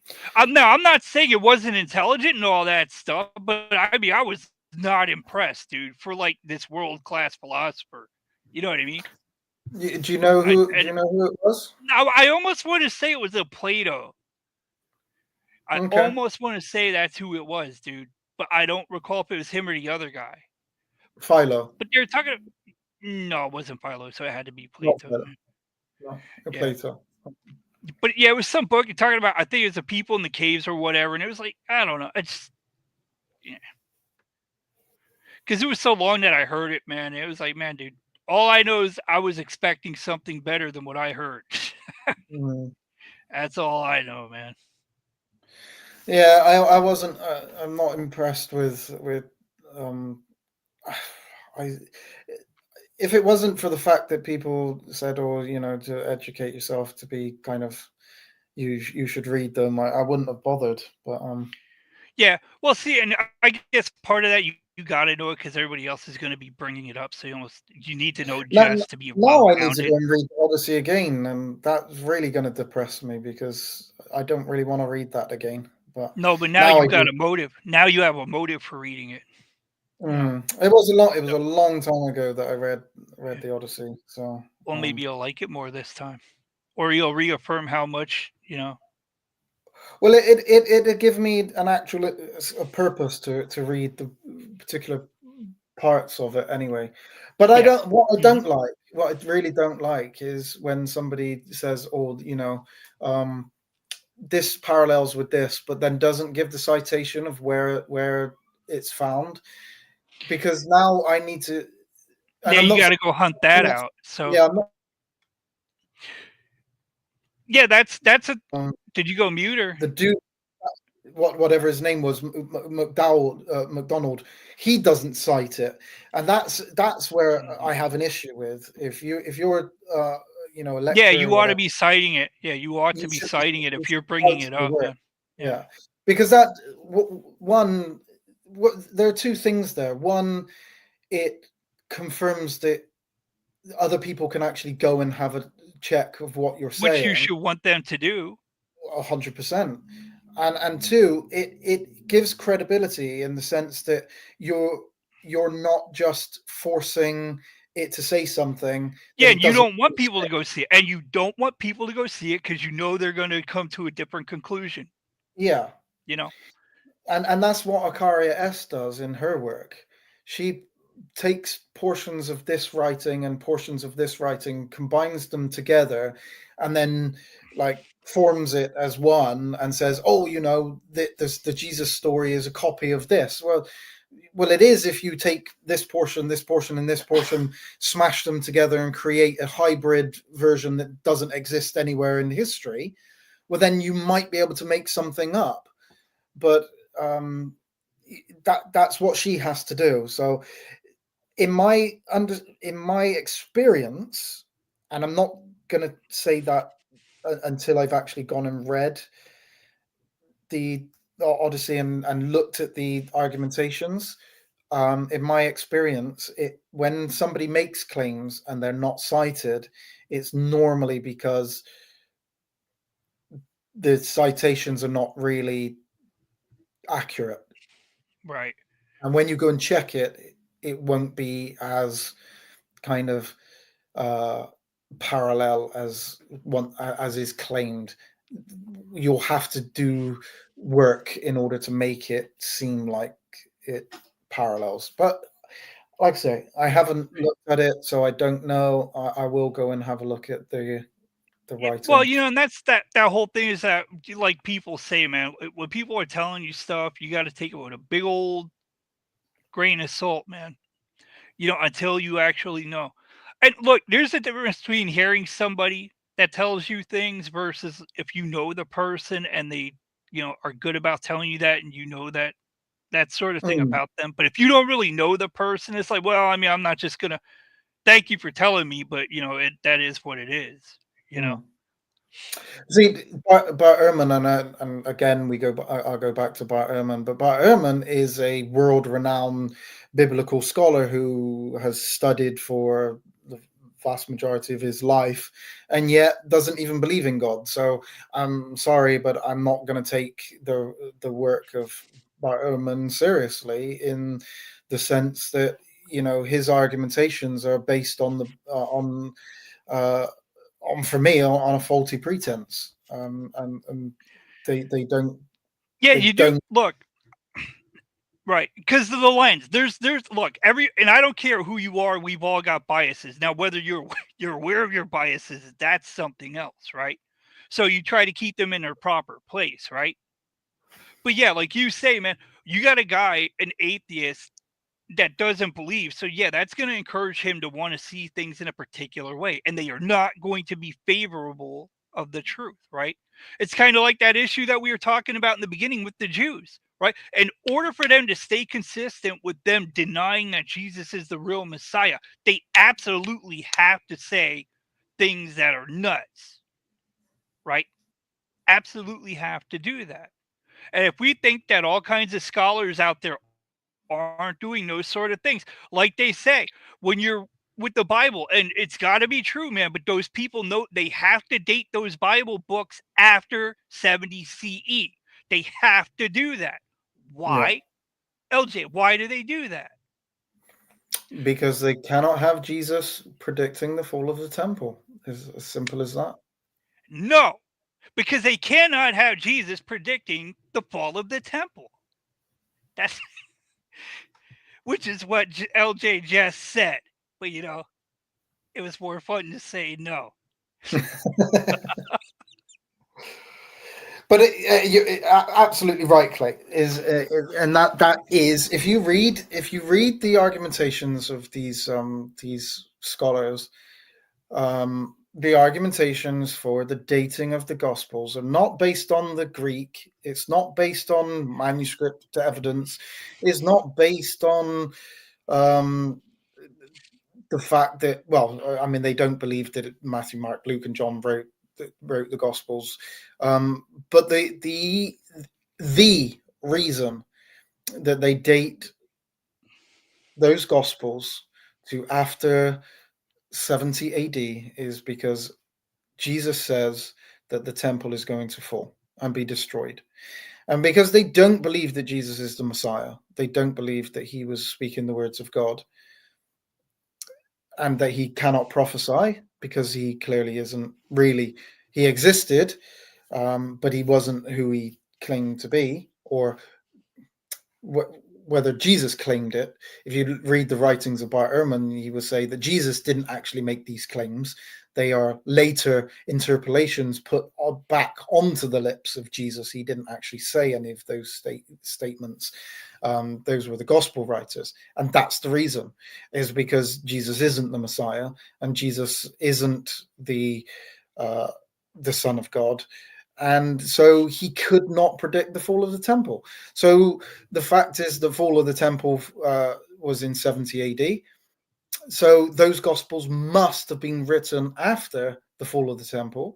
And whoever wrote them, wanting to make people believe that Jesus was the Messiah, put it back onto the lips of Jesus. And that is the argumentation. And that's why the Gospels are dated 70 AD. The only reason. There's no other reason. There's no reason. There's no manuscript evidence to say that. There's no the style of Greek or any other reason than that. It's the same as as I've already said about the dating of Isaiah. The dating of Isaiah must be after Cyrus, because Isaiah talks about the coming of Cyrus, and he even names him. But this is 100 or 200 years prior to Cyrus coming. Yeah, it's like 150 years. Yep. Yeah, he like can't years, can't do that because he's not really a prophet. It's only only books. They're not real prophets in them, so they couldn't predict Cyrus. And that's the reason why, if you go and read most liberal scholars, Bible scholars today will say that Isaiah was written in the 2nd century BC. It's a bunch of garbage, man. Yeah, and when was Daniel written according to them? When was Daniel written according to them? Again, the 2nd century BC. Well, yeah, around about 167 AD, BC, I think. Yeah, but they're basically saying both of those books were written at the same time, which is the same kind of, just roughly around the same time. 2nd century BC. Yeah. Not when they claim to have been written, because obviously. Yeah, and that's how Daniel ends up mentioned. See, and that's the thing too, right? Because Daniel gets mentioned in the book of Ezekiel by name, right? So how do they explain that? Are they going to say, God allowed their books to be messed with and have Daniel's name put in there? No, I think the argumentation there would be that that Daniel is named, but he's just obviously somebody named within the book of Ezekiel. He was a historical person, but he wasn't. Nobody knows that wrote the book. Yeah, that's the argumentation. Right. Who were the other people named in there? Job, right? Yeah, Job Moses Noah. Or Noah. It was Noah, I think it's Noah. Okay. Noah, Job, and Noah, Job, and Noah, Job, And But whoever it is, Daniel, the point is we know who the other two are in the Bible. Exactly who they are. We know exactly who they are. But this Daniel guy, no, we don't know him. God just threw him in there that none of us know about. Right? Or how about this? It's the Noah or the Daniel that wrote the book Daniel with prophecies in it. How about that? Because that makes a lot more sense. Right? And we know that Daniel was a truly righteous person. And that was one of the points that was made in that passage about those three men that were mentioned. They'd be able to save themselves, and that's it. But they were righteous men to God. And we know full well that this Daniel in the book of Daniel was absolutely an upstanding man. Right? Because even in that book, they tried to get him killed, but couldn't do it because he was so righteous. So there's that problem for them. But hey, why use logic like that, I guess, because it's only going to get you in trouble. Yeah. But this is the difference between people that actually believe the Bible and those that don't. And as I've pointed out many times before, is that even Christian writers, scholars are falling for it is the wrong term. The stuff that those scholars are saying. Yeah, they're following it. They're following it. And why are they following it? Because they want to be considered relevant. That's the point. Is that if they don't go along with the secular scholar, as soon as you turn around and say that Daniel wrote the book of Daniel, right? If you're a scholar and you say that Daniel wrote the book of Daniel and he wrote that while he was in Babylon, okay, and in captivity, or even just after the captivity, whenever he was actually supposed to have written it, automatically you will be discredited. If you said that the Matthew, Mark, Luke, and John were written prior to 70 AD, you are automatically going to be discredited. You are going to be looked upon as a Christian fundamentalist and not somebody that is going to be taken seriously in the scholarly world. So there you go, kids. And doesn't Daniel get mentioned by Jesus too? So how do they even justify that one, right? How do they even begin to call themselves a Christian? Oh, well, Jesus, whatever. He's probably not even the real Jesus that we believe in, so he didn't really talk about Daniel, because the real Jesus in the Bible talked about the real Daniel in the Old Testament, that was actually a prophet and did write that book. So they're really, those people, they are relevant in the world. They're calling themselves Christians, and they call themselves whatever they want, but who are they serving? Because they sure ain't serving the truth when they start playing Satan's world's games. And make no mistake about that, guys, and we are getting too far away from that anymore. But it is Satan's world. And those people that love to ignore all the religious side of things and the spiritual warfare, they're serving Satan. Okay? Now, they're doing it in the guise of intellectualism and modesty and whatever else it may be, right? But it is not in the name of truth, okay? Because when they start telling you, oh, that couldn't possibly happen because there's no way you could prophesy things, they're already telling you that they're discounting the truth of God's ability to foresee things. Like we humans don't know how, right? Could you look at a situation, you could prophesy, you could basically say exactly how things are going to go, right? Like, have you ever seen events like that? And it doesn't matter how far out. The point is you can look at a situation and how that's going to play out, right? You basically say you could prophesy on that, saying, oh, I'll tell you exactly what's going to happen. Watch. And then you tell somebody, and then whatever the time is, like a month or two down the road, or a year later, that's exactly what goes on, right? Say, because they are just predictable events when things follow a certain course. There are inevitable ends. Now, That's not even factoring the point that you could put your own hands into things and manipulate them, right? Like God can do. Now, who that believes in God is going to tell God he can't manipulate things to go a certain way if that's what he wants to do, right? Because just like we have free will, so does God, right?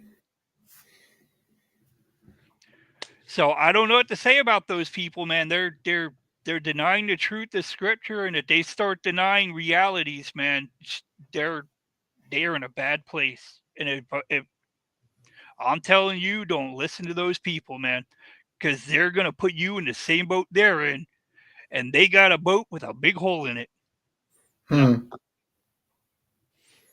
Yeah, and the issue with a lot of these scholars is again is that they are especially when it comes to Christian. I know that the non-Christian scholars they've got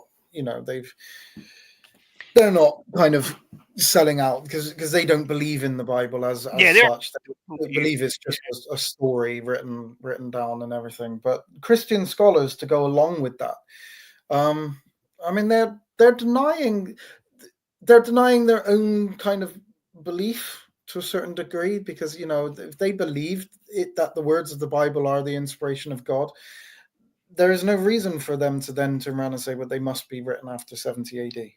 Right. If you're accepting, because again, you're detracting. Yeah. Again, look, dude, you have a problem with the guy prophesying the fall of a city, but you're believing he was raised from the dead. Mm-hmm. Like, which one's the harder belief? Yeah, exactly. You argue that Jesus is the Messiah, that he is the Son of God. A lot of them are kind of Trinitarians. Dead, yeah. A lot of these scholars that doesn't even matter there, right? So they actually believe that he is God, and yet they still don't believe that he was actually physically able to predict the fall of the temple prior to 70 AD. Mm-hmm. Which is nonsensical, and it is down to the sense that you want to stay relevant, you want to stay within the scholarly realm, and you're certainly not going to be allowed to do that if you're not going to be taken serious at all. You better make yourself a fool to the world, dude, because otherwise you're going to make yourself a fool to God. That's the wrong person to make yourself a fool to. Yeah. I have no interest in bowing down to secular scholarship. I'm not interested in. And that's good, man. Following that kind of scholarship, you want to argue that for that Matthew, Mark, Luke, and John didn't write the Gospels. They were all written after 70 AD by people that never even met Jesus, or never talking about people that lived long after Jesus had died. Well, depends on obviously the date, but we're talking almost a generation after Jesus died, hearing stories and then writing them down. And this is what me and you are meant to believe in as like our truth and fact about God, is that they're just written down oral stories that may not have been correct. There may be things in there that have been added and taken away, and they're not really what the words of Jesus, but you can be sure that he said some of it, but you never know what he actually really did say. Yeah. So man, that's so what's the point of believing any of it? You know what I mean? What is the point of believing any of it? And that's something I've said many times, is that like, okay, so let's say that, okay, there's a mistake in the Bible. There's one mistake. Where is it? Mm-hmm. Where do I know this mistake? Even if I was to say there is only one mistake, guaranteed there is one mistake in the Bible, where is it? How do I know which part? So now that brings me into doubt of everything that I'm reading. Now, okay, the vast majority of that is going to be true, obviously, but where's the mistake? I don't know where it is. Is it that Jesus was raised from the dead? Is that the mistake? I don't know.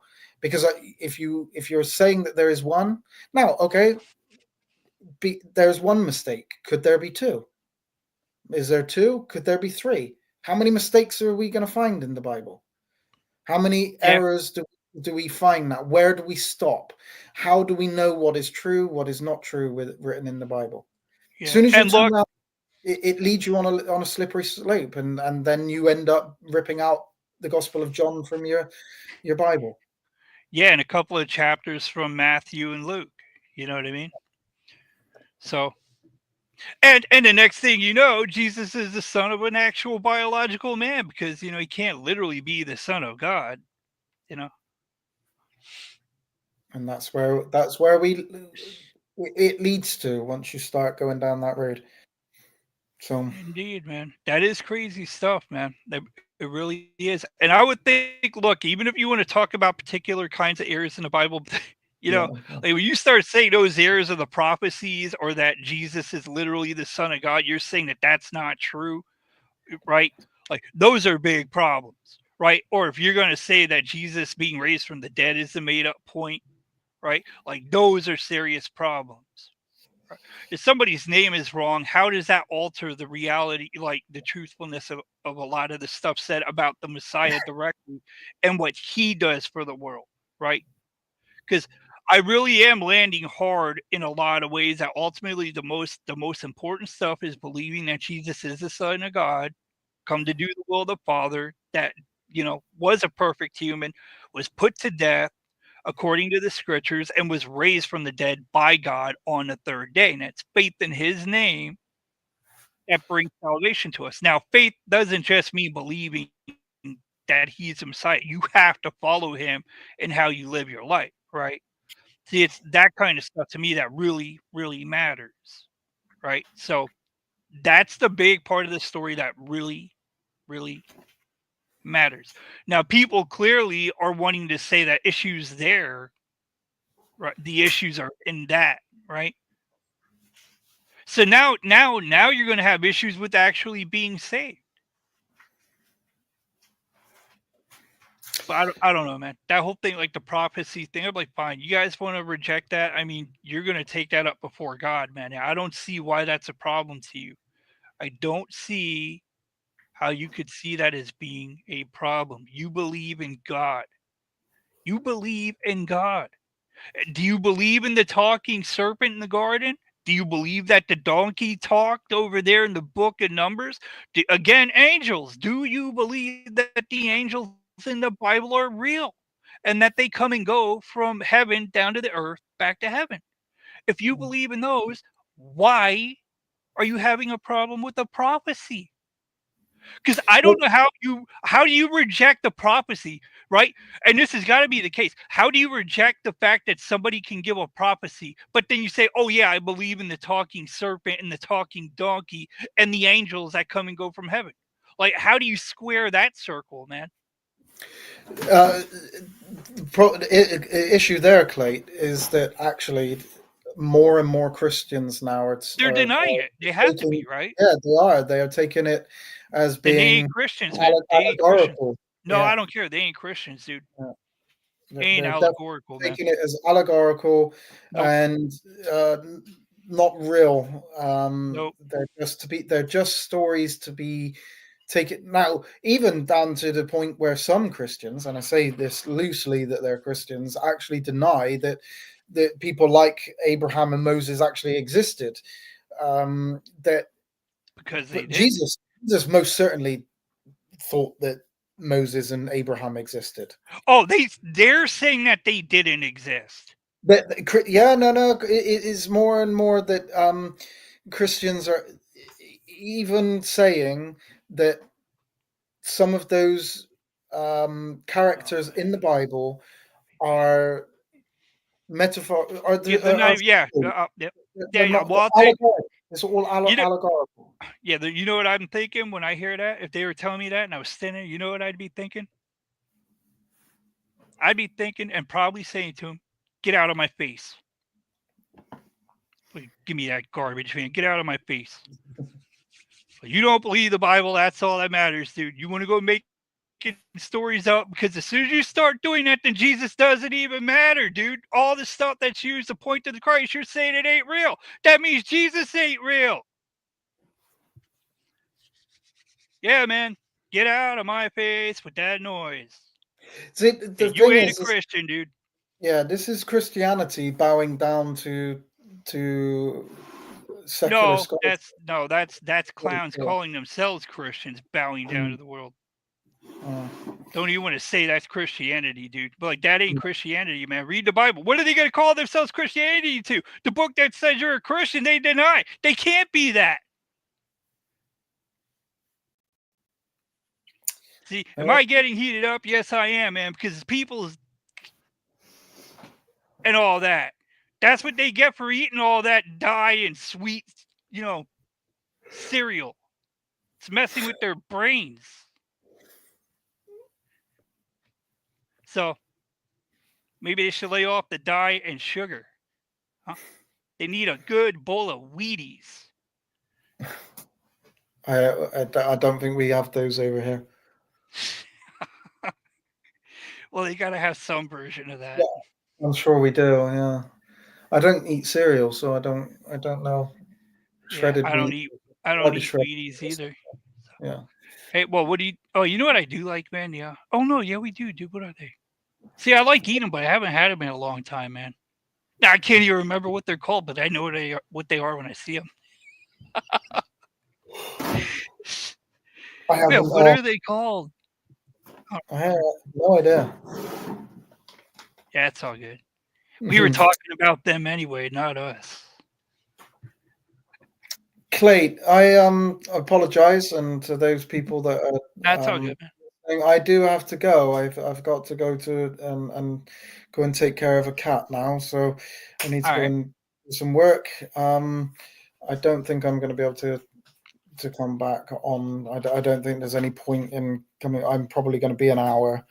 Yeah. Well, I'm gonna. Yeah, I do actually have to get off soon too, so it's actually working out really well. But before we jump out, everybody, again, if you don't mind smashing that like button or the dislike button, if you really prefer to do that, then do what your heart moves you to do.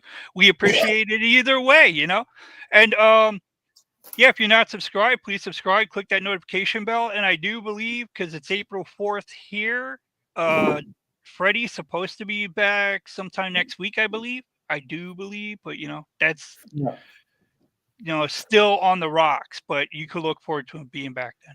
And aside from that too, again, LJ has a website over there. If you guys want to go to his website, it is followintruth.com, or you can actually go over to his YouTube channel over here. He's got a lot of videos over there.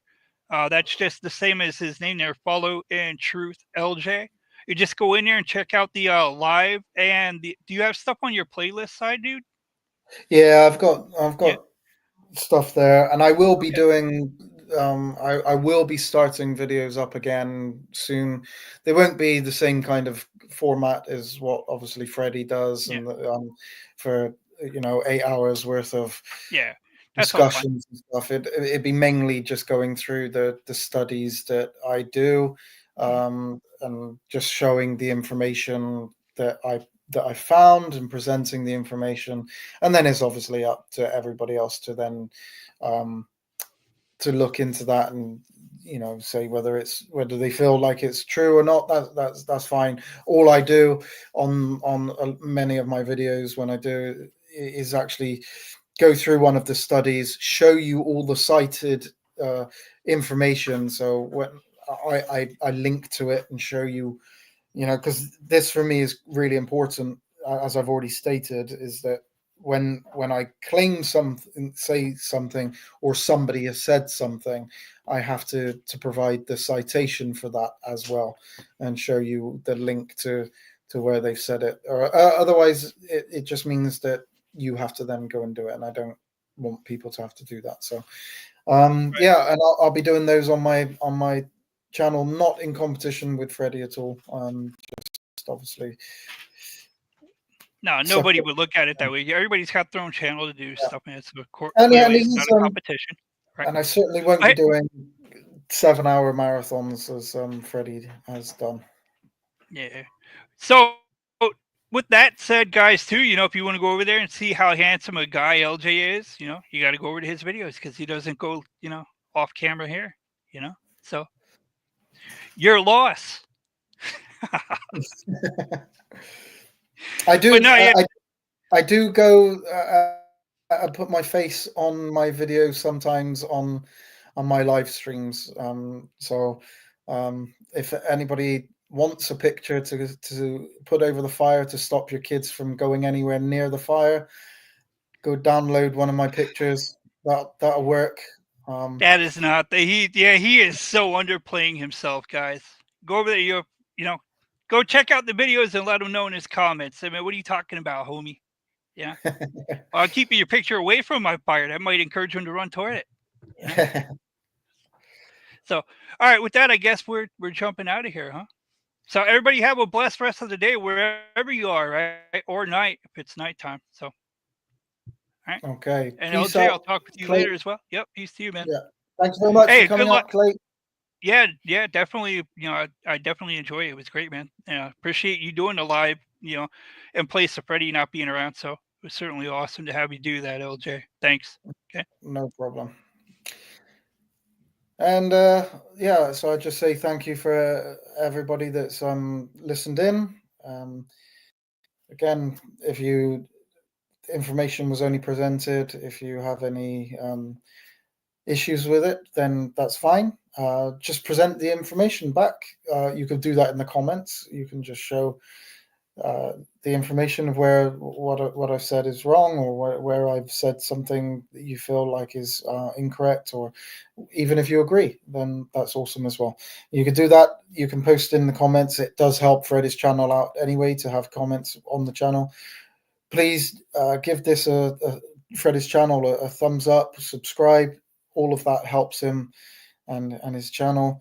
Hopefully Freddie will be back next week, and we'll start getting some live streams back, and we'll have some marathon discussions, and obviously a lot of more people want to engage on that topic with Freddie on the topic. So looking forward to Freddie coming back. So shalom, thank you for being here, and speak to you soon.